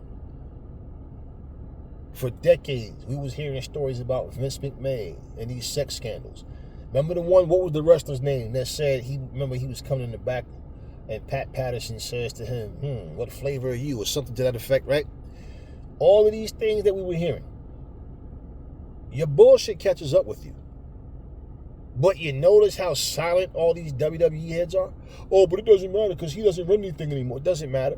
If it was Tony Khan and he stepped down, you guys would bring up Tony Khan's name every single Wednesday, every single Friday, and every single Saturday when the show comes on. Because you do it now. Triple H can say whatever he wants about AEW. CM Punk can say what he wants about AEW. Every other wrestler can. But because Tony Khan doesn't sit back and bite his tongue, because people are coming, it's not like Tony Khan is bringing up these conversations. It's always someone interviewing someone and they bring up these things. And Tony Khan doesn't back down. Oh, this guy's delusional. Oh, this guy is this, he's that. He's just like, hey, man, can we just focus on the show? This is one of the reasons why. Like, some idiot came in the comment section. He's trying to argue with one of the family. And I blocked and deleted his comments. Why? All this guy is doing is being toxic. And that's all they live to do, is to spew that fucking poison, that hate, that ignorant shit. And then pretty much it kills them inside when you ignore them. It kills them inside when you don't even respond to them. You just delete them. They hate that shit. Because when they say something, they want it to matter. That's why I say, when I start my videos, a lot of times you hear me say, if you're not into AEW, this video is not for you. Keep your stupid comments to yourself and skip it. You see the title AEW and you choose to watch it because you want to bash. That's not my fault. It's not my problem. We don't deal with trash. You know what you do with trash, right? You throw it out. You get rid of it. That's what we do with trash. So if all it took was for Jade Cargil to have a moment in the ring, well, and then all of a sudden now, every match she's being carried, she's no good, she's not talented, oh, she's dangerous in the ring. Yeah, I know. But here's the deal. What's going to be is going to be. As far as Jade Cargil goes, as far as Bianca Belair, Jordan Grace, or anybody for that matter, we watch Bayley, we watch all these different people. You guys that want to try to make it seem like everything that the WWE touches gold and you're full of shit, For you guys that always want to talk about like you know what's better for Adam Copeland than he does. These guys made a conscious decision to go to AEW. John Moxley's there with his wife. Ricochet, now you remember how they made this big deal about how great, Samantha Irvin's the best at what she does. Oh, I love the way she announced names. Oh, I watched this show just for Samantha Irvin. Right. So you Samantha Irvin fans are now going to be saying, well, she was my favorite in the WWE, but unfortunately I won't be watching her over in AEW because I pledge allegiance to the WWE. You see how they're treating Ricochet? A guy that's being treated like Ricochet, you saw what Braun Breaker did to him, right? Anytime they make you go out like a little soft bitch, that usually means they're leaving. And the expectations is that they're going to go to AEW. So let's make him look like a little bitch on his last outing here. I forgot what one of the female wrestlers that came over to AEW said how Triple H had told her, no, you think, because she was asking to get out of her contract, and she said that Triple H said to her, no, you think you're going to get out of your contract and then go run into AEW? No, not happening. So all the WWE haters, she's not a big deal anyway. Right. So she don't have the right to stand up for herself. She doesn't have the right to dictate her own direction in life. Nobody does. You're supposed to be like a slave, right? Everybody tell you what to do and how to do it. If the WWE let you go, you should just cross your fingers, don't wrestle again until they tell you they want you back. You don't have the right to continue your career somewhere else. This is the way most of these people act. And I just felt like getting all of this out because it's like, wow, man. I mean, before Clash at the Castle or whatever they call that fucking event, Jade Cargil was the best thing since sliced bread, right? Now all of a sudden she can't wrestle. She need to go back to the Performance Center. She need to go back to AEW. Oh, all these wrestlers carry her. I'm sick of her. Blah blah. So hopefully for Jade, she can get her confidence back, keep her head up, and just what happened at Clash at the Castle, stay there and realize shit happens. But she might find herself in an uphill battle where everything she's doing now is like, damn, she's trying to get that spot back. Because in all honesty, I knew they were going to put, I said they're going to pair her up with somebody, probably make her a part. I didn't know if she's going to come there as a heel or a face. But I said, now what I was thinking, they probably going to like put her like a group with somebody, but I was right. I said, I don't see her coming up there just tearing, like just, you think they're going to give her the same type of run she was doing getting in AEW? No, I said I think they're going to put her in like some type of group or something. And then when Naomi announced that she was coming back to the WWE, it was like, because she was in TNA. Well, just so happens, because remember, right away, it was the three of them, Naomi, Bianca, and Jade. And I'm like, And I remember people saying, damn, you was right, man. I remember you said that, Aries. You said that they was going to put her in some group. I said, look, you got to understand, if she's in a group, she doesn't have to wrestle every week. You understand what I mean? And they can do whatever it is they're going to do. Like I said, I don't know if she's going to be face or heel. But bottom line is, the attention that'll be on her, it'll be expectations of her getting in the ring doing things. But if she have people with her, it's not so much just her by herself. So whatever it is that they, type of scenarios and situations they put her in, it'll be the type of thing where it's more going on than just, to focus on her in and out the ring. Because it's not that, I watch all these wrestlers. Look, Ricochet, all these different guys, AJ Styles, these guys know how to wrestle. Jade knows how to wrestle. I don't think Jade's confidence is where it should be, though. And I think that's her problem.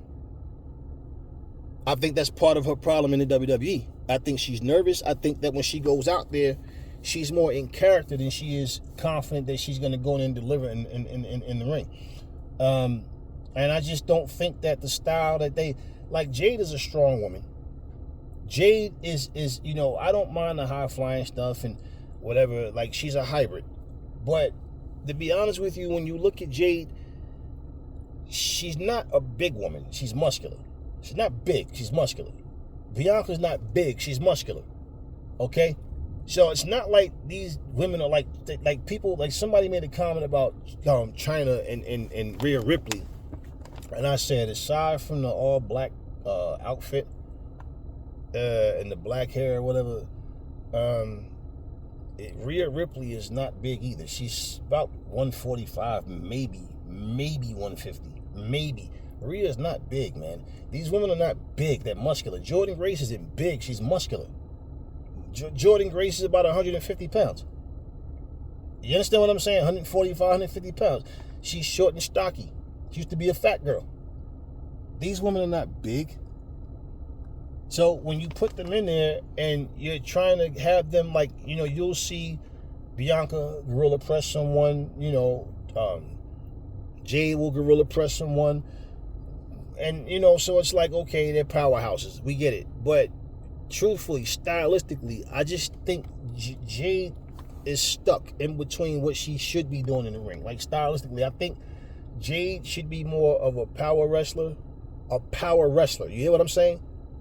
She should be more of a, because if you look, all of her moves, it's like high impact, one move at a time. She doesn't really do like wrestling holds, and like she doesn't chain wrestle. You understand what I'm saying? That would be more suiting for her, and it would actually get her more attention if she could make people tap. It would get people attention, more attention. The fact that, imagine if Dean Malenko was like really strong and could punish you, right? Brutalize you and could submit you. You understand what I'm saying? I'm not saying give her no I have 1,000 holes gimmick. No, I'm saying I think stylistically for Jade, and I think it would make her more comfortable if she was more of a power wrestler. You understand what I'm saying? She's not, because if you look at Jade, like I said, it's not like people are like Jade is like 200 fucking 50 pounds. Jade is probably 145 pounds, 140. These are not big women.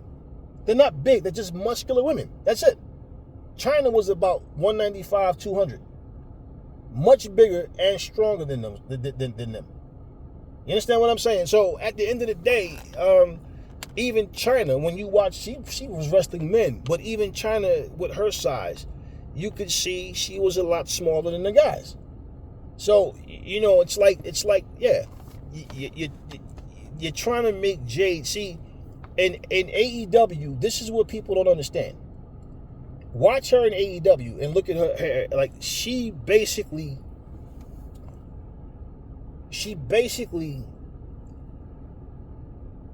didn't give you a chance to breathe. That was her style. She stayed on top of you. And she hit those high impact moves. But she was able to take punishment and give it. And the WWE, it's the same Jade without the same confidence. Why? When you watch her, they're putting her in tag scenarios. This is what people don't understand. They're putting her in tag scenarios. So it's not about her so much being able to match Bianca and whoever they're wrestling against. It's they're trying to have her keep up with a pace where she's wrestling in a style she's not used to. Okay? It would be like trying to make fucking Bryan Danielson wrestle like Scott Steiner or Rick Steiner. You understand what I'm saying? Or trying to get Hulk Hogan to wrestle like Bryan Danielson. Certain things just don't fit certain wrestlers. You can work on these things and improve, yes, and you can reach those goals. But let's just be real, man. It's the WWE a lot of times. See, they don't use people properly. And like I said, when whatever it is that they have you doing don't work out, then it's your fault. No, man, give Jade better. Treat Bayley better. You understand what I mean? Stop fucking with Bianca Belair, because Bianca, first off, Bayley's not as popular as Bianca. Okay? Bianca is like the poster girl right now in the WWE. So, for you guys that hate on her success and what they're doing with her, you don't have to shit on her just because you want to see more for Bayley. I think they should definitely do Bayley better. Bayley's championship run has been completely underwhelming. Complete, like just a bore. Nothing that's going on is interesting with Bayley right now. And every time I turn around, they got her and Bianca and Jade, where Bianca don't trust Bayley because of damage control. And I get it.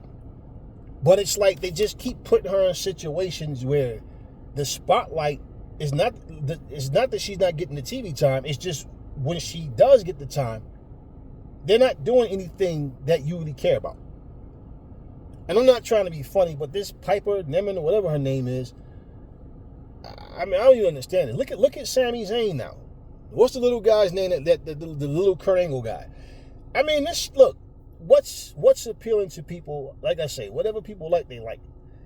But man, this stuff that they're doing with this guy is like with Otis and all this little silly, goofy, cartoonish type stuff that they do. It's just like, man, like what is it about professional wrestling when people look at characters and they think, like, I want to make this person this way and that way? It's like what is going through their heads when they thinking about a character now? One of the things I say about professional wrestling, it's lost the ability to really create characters. You understand what I'm saying? It's just everybody want to come in the ring. They either have this super intense, stupid look, trembling and shaking and threatening and promising to break your legs and I'm going to beat you within an inch of your life, or they come out just sarcastic. Like, example, I like MJF as a wrestler as well. But at some point, it's just like, man, like MJF comes out and just bury everybody in AEW to boost himself up, right? That's just what he does. Every time Cody Rhodes grabs a microphone, he has to fucking cry. And it just gets to the point where at some point, those things are going to wear off. Insults will always go further than the crying shit. See, at one point, it was Cody cutting a promo that he knew how to really cut a promo. And then it just got to the point where you're watching Cody, but it's like, damn, you're going to start crying again, Cody? Damn, is he going to... Same thing, constantly bringing up Dusty Rhodes and how I have to win because my dad never won the big... I have nothing else. And you remember he got booed in AEW when he lost the match. Then he starts crying and he took his boot off and put it in the middle of the ring. Well, I know that what they were thinking was that the fans were going to, try to cheer him on, but they started booing him. And that's when the whole thing where they put him with Arn Anderson. And because Cody, it was just one of those things, man, where it's like all that emotional shit dies at some point. And it just gets old. Now, it's like, okay, yeah, you can cut a promo, you can talk MJF. Yeah, Cody, you get this little emotional thing going, but come on, show us something. Show us something. Because believe me, he's on top right now. But just like that, it could be, all right, Cody's stale, I'm tired of him. I'm already hearing different people say these things. Do you understand what I'm saying? Everything that you do, everything that we do, nothing lasts forever. Nothing. But the way, as human beings, the way we treat each other, the way we see things, it's just ridiculous. It's crazy, man. I really sometimes like video games, professional wrestling, the things that I really love and enjoy. It's like I just can't interact with a lot of people because it's the level of ignorance and hatred that doesn't live in me. It doesn't live in me. This is like, for example, you hear me saying what I'm saying about the WWE. It's not out of hatred. It's just the reality. I don't want to see the WWE go out of business. For what? What does that do for me? Ha ha, aha, LOL. Oh, they're no longer here. No, what does that do for me? I don't want to see AEW, TNA, New Japan, even wrestling that I don't even watch. Them going out of business does what for me? Because I want to prove to everybody that AEW is the best, or whatever federation you think is the best. Another company going out of business, that makes you feel good. Okay, so if that's the case, then maybe it's okay. Maybe wherever your mom work, your wife, you, wherever your kid work, maybe it's good that somebody buy the company out or they fold, and now your loved ones are out of work and homeless, have nowhere to go. Or life is hard for them now. Maybe that needs to happen to wake some of you up. Because like the stupid shit that I hear come out of people's mouths, it's just like, man, I sit back and I watch a show for what it is. I do not watch anything and then use my imagination and then get upset because it's not what I'm imagining. I don't need to imagine. I just look at what you have. Somebody had asked me a question regarding Fight Forever, right? And the person said to me, what do I think about the computer AI? Right? Because the person said the same thing that I've been saying. It's like, I've never seen the computer AI like light a table. They'll set the table up and they'll throw the opponent on the table. They'll punch him, they'll kick him, but they won't set the table on fire. So computer AIs are not really smart in most games. Now, in terms of Fight Forever, this is what I always tell people. You got to always remember something. The style of certain games may be better in terms of, like, for example, if you play 2K, right? Now, the computer AI on 2K, in terms of the matches, like the constant kickouts and all, now that happens because that's the way the game is designed. But the match itself, I've seen weird stuff happen on that game, on all these games. Like, there's been times, for example, where I see a computer AI, like I watched the computer literally for over a half an hour. They were in one corner of the building, and the character kept trying to climb up the cage instead of walking around and go to the door. Like it just wouldn't do it, and I had to restart the damn match, and I wound up not uploading it anyway. It was like, okay, you know what? And then I had to go and edit that fight out because it was the last match that I had. The glitches and things like that happened, but I'm saying there's times where you watch it and the matches are more appealing than others. It's not always the same, but they do the same repetitive things over and over. Constantly go for the pin, one move, go for the pin. They do that on Fight Forever a lot. If it's like, especially like in a weapons match, or sometimes they'll put the thumbtacks down, but they will but don't throw the opponent into the thumbtacks. Sometimes they do, sometimes they don't. So with a computer AI, you can't expect more than what the computer AI is designed to do. So that's why you guys been noticing I've been playing a lot more. Usually I just let the computer fight, and I did that as well too. But the computer doesn't do all of the things that the game is able to. Now, there's still things I've never did a dive outside the ring. There's certain things I haven't done yet. I want somebody actually asked me, I think they said to set the ring up like a table outside the ring, or like do a swanton through the table with Jeff Hardy. And I'm like, yeah, I'll try that. I want to do it outside the ring too. You know, I want to do it outside the ring too. Watch somebody put them on the table, climb to the top. But, you know, you got to have them really wounded and hurt to stay down long enough so they don't get up. But either way, you know, all of these little things that the computer doesn't do. So, you know, you can't, you got to look, it's all about accepting reality. There's no need to use your imagination to say the game should do this, it doesn't. It does what it does. So you watch AEW Fight Forever, like look at the video I just did where you got Rhea Ripley versus Toni Storm. That was a solid match. A solid match. So sometimes you're going to get good matches, sometimes you're going to get weird matches. You know, I mean, hell, I've been playing where even me playing or even the computer playing where a person is getting pinned and the partner runs in the ring. Instead of breaking up the pin, the partner just go in the ring and start running in circles. Like, so it's just, it is what it is. It just is what it is. So accept things for what it is. You know what I'm saying? I love Fight Night Champions, right? And I really like Creed Champions. I don't play Creed Champions and say, man, they should have did this. No, they did what they did. And I can't change that. And I do not expect them to send an update to the game and all of a sudden it plays like Fight Like Champions. No, it's not going to happen. So when I'm in the mood to play Creed Champions, I play Creed Champions.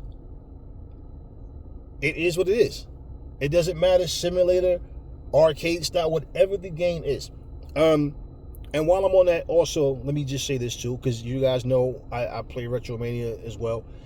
Retromania look, Retromania, I love the game. I understand what Retromania is.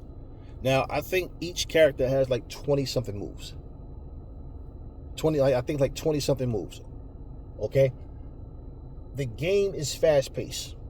And because it's so fast-paced, well, and the style of the game, it's not meant to play like Fight Forever. You understand what I'm saying? It's not meant to play like 2K. It's not meant to play like Fire Pro. It plays the way it plays. Fire Pro doesn't play the way, you know, they all have certain, of course it's wrestling, so it's some similarities, but they play, all of them are different.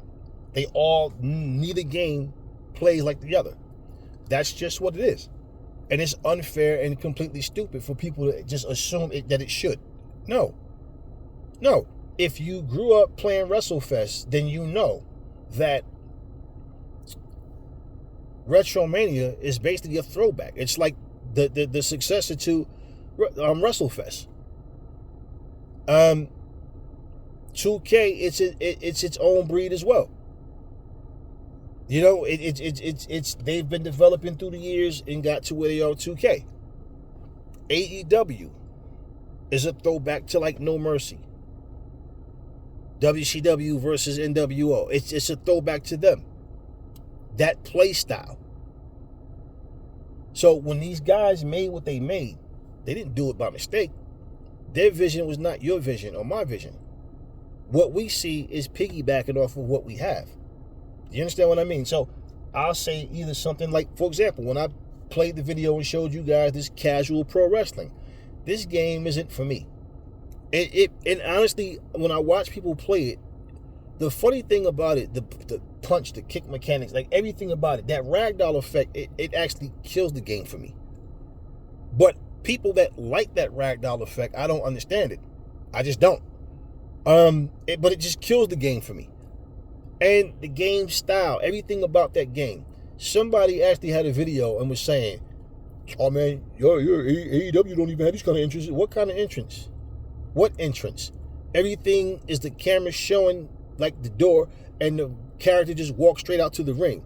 Now, I have never in my life said I got to buy that wrestling game. Why? Man, do you see those entrances? I'm just going to sit there and turn the entrances on and watch every entrance just for hours. No.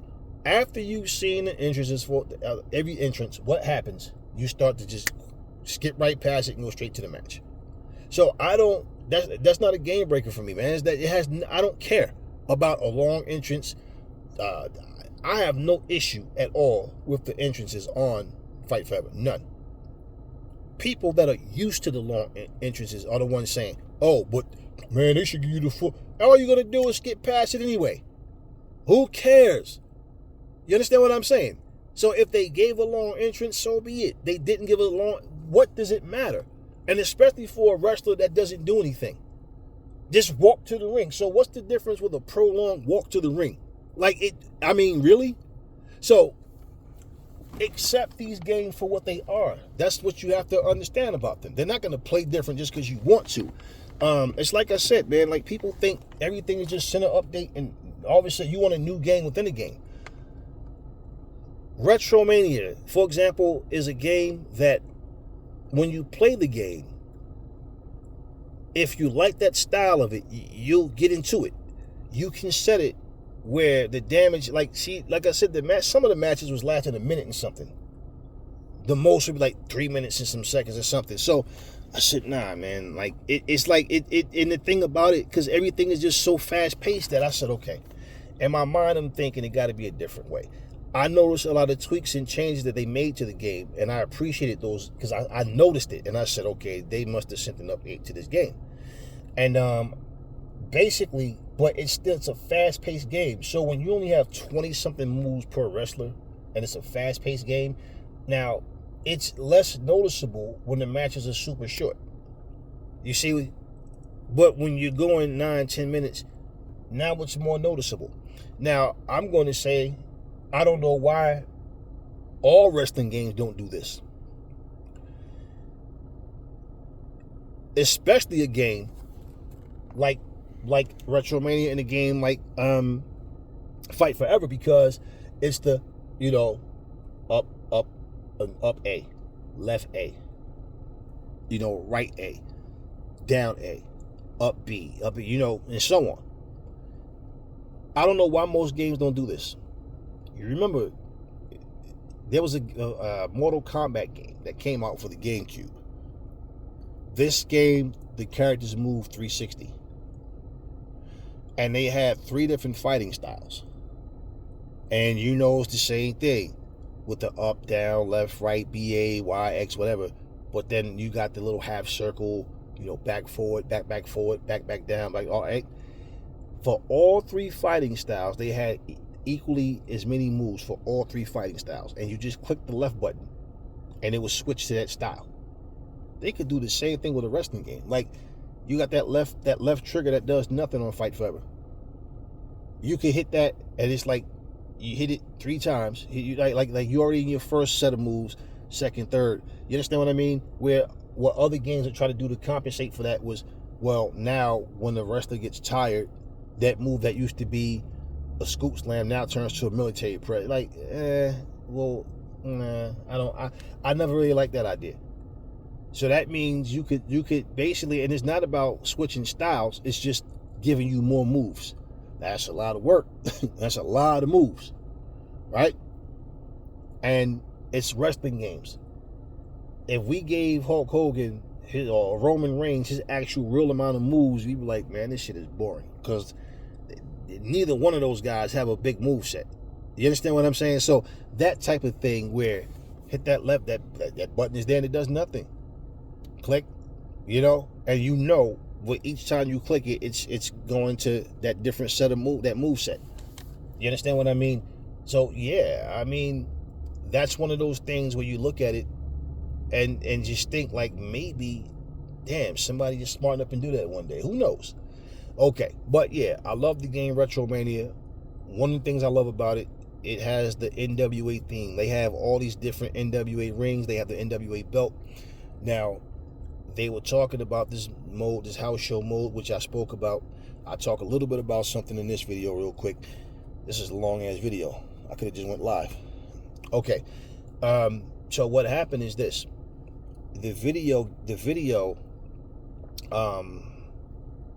that I saw where they doing this house show mode, right? Now, they said they have another mode. Now, here's what I'm thinking. Now, I don't know that this is what's going to happen, but I'm like, well, shit. If you're going to do another mode, do the Crockett Cup. You're doing all this other NWA stuff, right? And that'll be the first, because the Crockett Cup isn't on any damn mode. And I'm not talking about some mod where you can put up the Crockett Cup logo up, over the door entrance. I'm talking the actual Crockett Cup. They can actually do this, right? And yeah, why not? Now, with that being said, out the box, Retromania only had 16 wrestlers. Then they gave us Chris Bay, so that made 17. Now, basically, they have their first paid DLCs, which is going to be Demolition, the Rock and Roll Express, and Magnum TA, and a new arena. So, with that being said, that's only going to be 22 wrestlers. So, after they got all the modes and everything that they're going to do for now as far as that, they know then it's wrestlers that they need. Now, they have no female wrestlers, right? And even in Retromania, man, some, people making videos, oh, it's better than TNA, than AEW, and it's just like, here they go with the comparison. Okay, now let me just tell you guys something. I love Retromania. They have 2 cages, right? They got the chain link, and they got the big blue. Love it. They have the 4-on-4, I think the 6-man, 8-man tag, 8-man, 6-man, 8-man. They have elimination style. They have, of course, triple threat, 2-on-2, 1-on-1. So they have that. They have falls count anywhere. Now, they don't have a cage. They have that, and basically they have with this mode that they make. And they also have 10 pounds of gold championship tournament, like gauntlet, and then they have the story mode. So the game has some good features to it, but they definitely need more wrestlers. Okay, now the funny thing is, I notice every time somebody say AEW doesn't have such and such a thing, they never focus on what AEW has and what those other games don't have that they're comparing to it that they don't have. So, for example, with what I just told you Retromania has, they don't have female wrestlers. Okay? They don't have a female division. Fight Forever does. They don't have an exploding barbed wire match. Fight Forever does. They don't have a ladder match. Fight Forever does. You understand what I'm saying? And even their lights out match, you have 40 weapons to choose from. Okay, plus flaming tables. All right? Retromania doesn't have that. They just have 2 chairs outside. Pinfalls count anywhere, basically. That's pretty much what it is. Okay? So they don't have that. They have their battle royal, but pretty much the casino battle royal, single or multiple, right? So basically, you got 2 versions of the battle royal, which is something that people never even bring up. Okay? Retromania doesn't have that. Fight Forever has a creator wrestler mode. Retromania doesn't have that. So it amazes me how people love to say, oh, this game has this and this and that. Right. Now let's talk about all the shit that it doesn't have. And this is a game that I really love. You understand what I'm saying? But let's tell the truth. Let's not sit here and make up lies and be one-sided. So that all being said, man, I mean, come on. You can walk out with like 5 belts. You can win all the belts. I mean, are you kidding me? You can't do that shit on Retro. You can't even do it on WWE. So all of that stuff. It's so many things. You can throw weapons. Okay, Fight Forever. I mean, it's so many things that the game has that people just overlook because they're so spoiled and just retarded, begging for other things that they overlook what they have. You know what's just saying, man, that you don't appreciate what you have until you no longer have it. And this is why I said, like, when people talk about how much WCW sucked and TNA sucked, but it's funny that all they're doing, you're sitting up here, you took a sucky federation, 2 sucky federations, and sat there and took the time to download everything that they have, and all you do is make videos of you playing in the WCW universe or TNA. Just to next year, all of a sudden now, you're going to stop playing 2024 because 2025 comes out. And then you're going to do the same thing all over again. Like, no, lame. You know what I mean? So all of these things that people say, they just keep, I'm like, why do you guys keep bringing up Fight Forever? You guys keep trying to make points about Fight Forever. You guys keep saying all these things, yet you claim you don't care about it. So, yeah, I mean, they try this shit. And then here's the thing. What's that? The game Casual Pro Wrestling. I have not yet to see a cage match. I'm going to tell you what I saw. They talk about you could put 50 people in the ring. Yeah. Do you know why you can put 50 people in the ring? Because there's not much going on. And the moves are quick and quirky, like some real Nokia cell phone type game. It's and the funny thing is that they're talking about you can do this and this. Then they have the tag elimination. The eliminations, like, these guys are getting thrown out the ring in like 20, 30 seconds. Do you understand what I'm saying? So even like with the tag elimination, like all these things, I haven't seen a whole bunch of modes. What I'm saying, I remember seeing a battle royal. I see these matches where they got all these cones and like big blocks of cheese and stuff in the ring, and they're diving off with this ragdoll effect stuff. I mean, I haven't seen a cage match. I haven't seen the fire tables. I haven't seen a ladder match. I haven't seen no exploding barbed wire. I haven't seen a cage. I haven't seen any of that stuff. I haven't seen the tornado tag. I haven't seen any of that. Submission matches. I haven't seen none of that. So if we're going to talk about graphics and then talk about a lack of modes, then how the hell do you even like this game? Even a little bit. So, this is what I mean about, like, people. People are just, like, it's just something about people that just... It's like they're proud to be assholes. You know what I'm saying? So, yeah, everything that I'm talking to you guys about, I've seen, I've constantly heard, I constantly see it. It's just like, it's never going to end. But yeah, I mean, this whole Jade thing, that's what stirred all of this up. But I said, I'll just talk about a couple of things. Now, for Jade, like I said, what's going to happen is going to happen. And hopefully she takes something out of this that she need to take out of this, where she can make things work in her favor for her. Not for me personally, I don't care, but for her, because people are fickle as hell, man. And once again, and then I'm going to close this video for damn sure. Once again,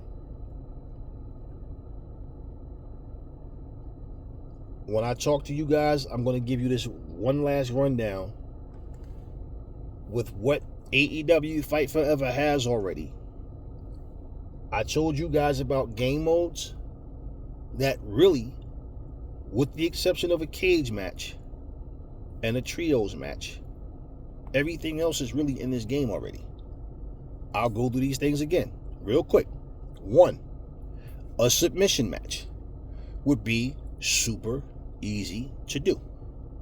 I can do everything to you. I can slam you through a table. I can do all this kind of stuff. So the option should be a submission match regardless. A submission lights out match or just a straight up submission match, whatever.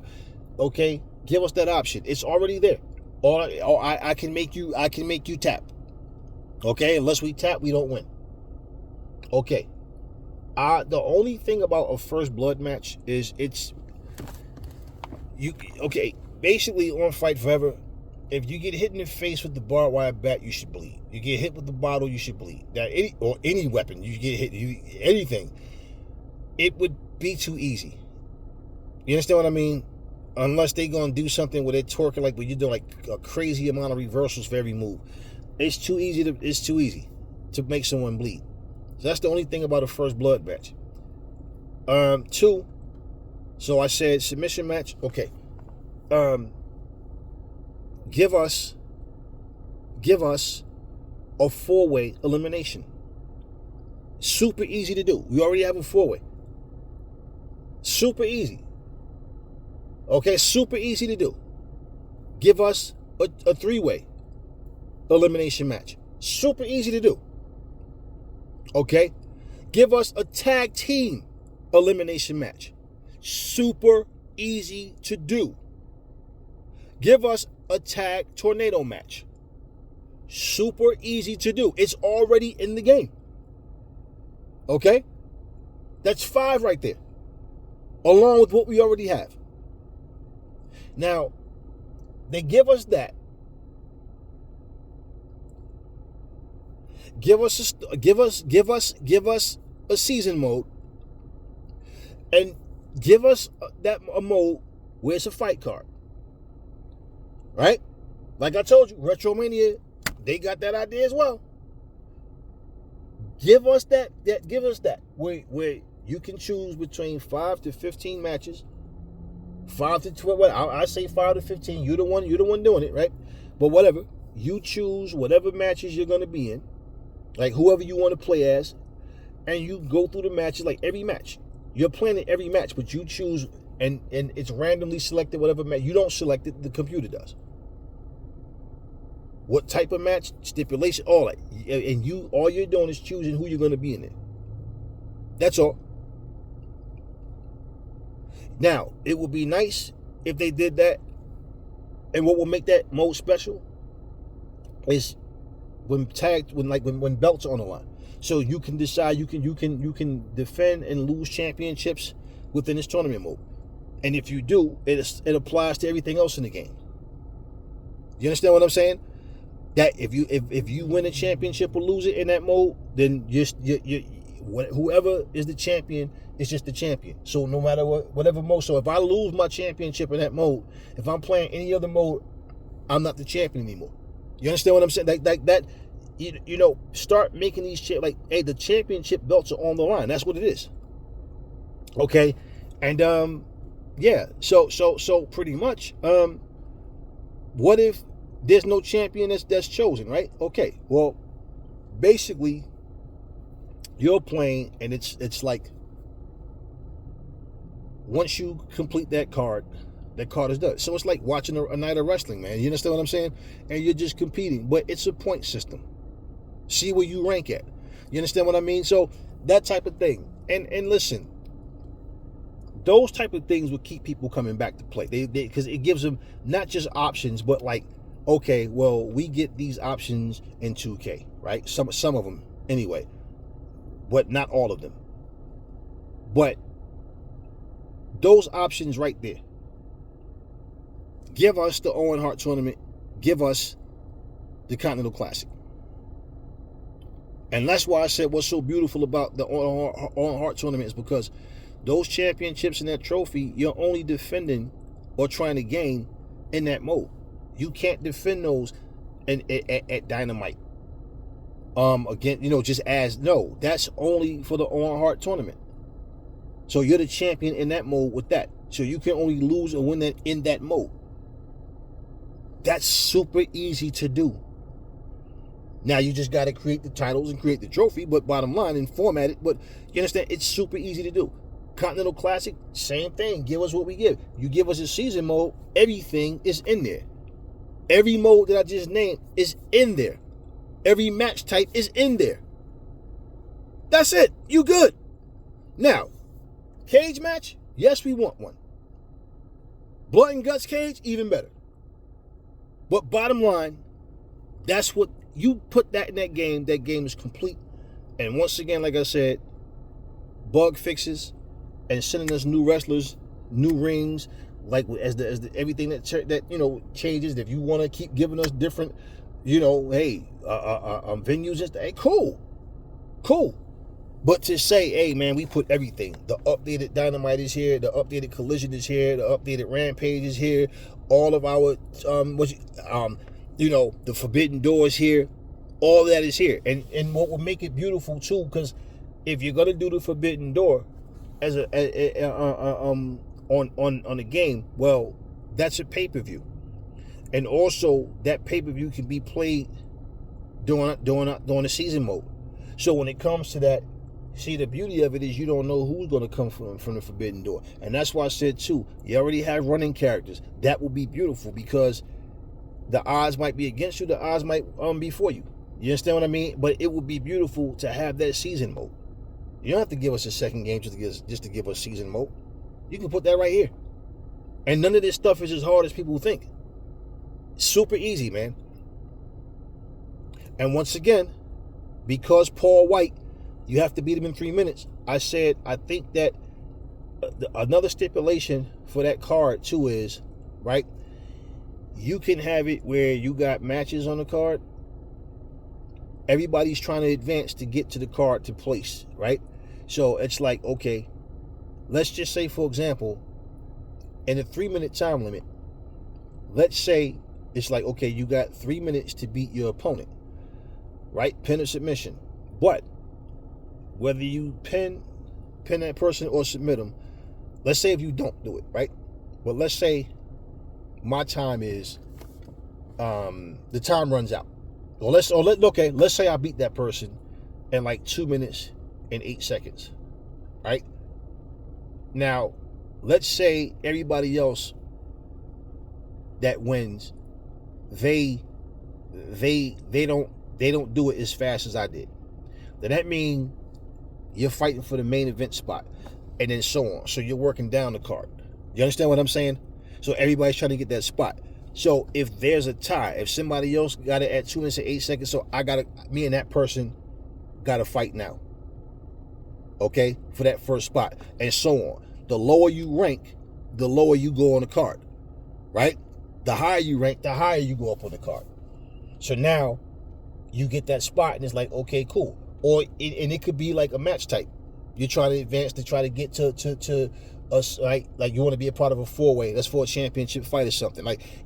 There's so many things that they could do with this game. And believe me, that game would be so stacked with things to where they're like, man, they got just as much features as what the WWE has, but what they did was they did everything that they already had in the game, and they just brought it out. And that's what it's about. Because when you go from one mode to the next, right? The whole point is you want to have fun. You want to enjoy what you're doing. Man, you look and you go, damn, we got all these modes on this fucking game. God damn, okay. And especially when you look at where we are now, where I love what they have, but what I'm saying, yeah, there's more that they could add. A lot more. And they should. They should. You can't fucking tell me that Rest of the Empire can do all this shit. Now, of course, the game itself is very, we know, look, it's a cheesy game. Like I said, man, you're walking out, your opponent is walking on top of the damn guardrail, climbing the rope, the referee climbing the rope, playing guitars while you're fighting, the referee's hitting you with stuff. I mean, it's one of those. But bottom line is the features and all that. Man, we don't have to have free roam walking up and down the street and all that. You got a street full of wrestlers just fighting for no reason, and we ain't got to do all of that. right? But they have more than enough in that game that if they could do these things, and it's like, damn, that would be super easy for us to do. Super easy for us to do. So yeah, when you're giving us a calendar year in Road to the Elite, and y'all can give us some more Road to the Elite. Oh, and by the way, if I didn't say it, give us a tag team battle royal. And of course, to win, both members got to be thrown out. The beauty of that too, just think about it. You could be in the ring by yourself. Your partner got thrown out, but you're still in. So you might have to fight. You got to fight the two guys that's in there, right? The next team only comes out when one team is in the ring. So even, say, for example, if Sting is in the ring with Darby Allin, and then Darby gets thrown out and Sting is still there, well, now here comes the next team. So even if it's one at a time, right? The point is, and I think it would be better if the team came out, because it's a team battle royal. So I think it would be better if the two came out. The only thing about that is the odds are going to be against you, but it's not going to be easy because you got to fight two people, and they're going to be fresh. Now, you could have it still a team battle royal, but they come out one at a time. It still can happen that way. Because it's possible, like, let's just say, for example, they're coming out in just a random order. You understand what I mean? So if you do it, the only thing about if you do it one at a time, if the two teams are not in the ring at the same time, then it's kind of like, it just feels like a regular battle royal. You know what I'm saying? Because just say, for example, Sting can come in the ring first. Him and Darby Allin could be in there, right? Darby gets thrown out. Let's say Sting get past the two people that's in the ring that's on the same team. He still got to fight the two that's coming out. So it's going to be harder the earlier you come in. But hey, give us a tag team battle royal, man. And I say two at a time. Instead of one and then the other one might be coming out. Like your team, you might come out number 8, and then your damn team might not come out to number 20 or something like that. So give us a team battle royal. Look, man, y'all gave us 50 slots to create a team. So we can go by the tag teams that we have, or you can put who you want as a tag team in there or whatever, and then whatever it is, man. If it's whatever. If it's 10 teams, if it's 20 teams, I don't know, whatever. However, give us an amount. How many teams you want? 10, 20, 30, whatever. However, man, we got 50 teams, man. All 50, hell, who knows, whatever. But bottom line is, give us a tag team battle royal. Give us something that other games don't have. So yeah, that's my take on that. And yeah, man, as time goes on, you just, you want to see things build. And once again, man, I salute the people at RetroSoft, because after 3 years, we damn sure thought that Retromania was just like a done deal. And they came back and they got back in the mix with it. So it is what it is, man. But hey, I just wanted to talk about some things to you guys, man. Do something a little different today. And hey, listen. It takes 43 muscles in your face to make a frown. It only takes 18 to smile. So why do people constantly choose the 43? Let that sink in. Everybody stay up, stay safe, stay blessed. I will catch you guys on the next video.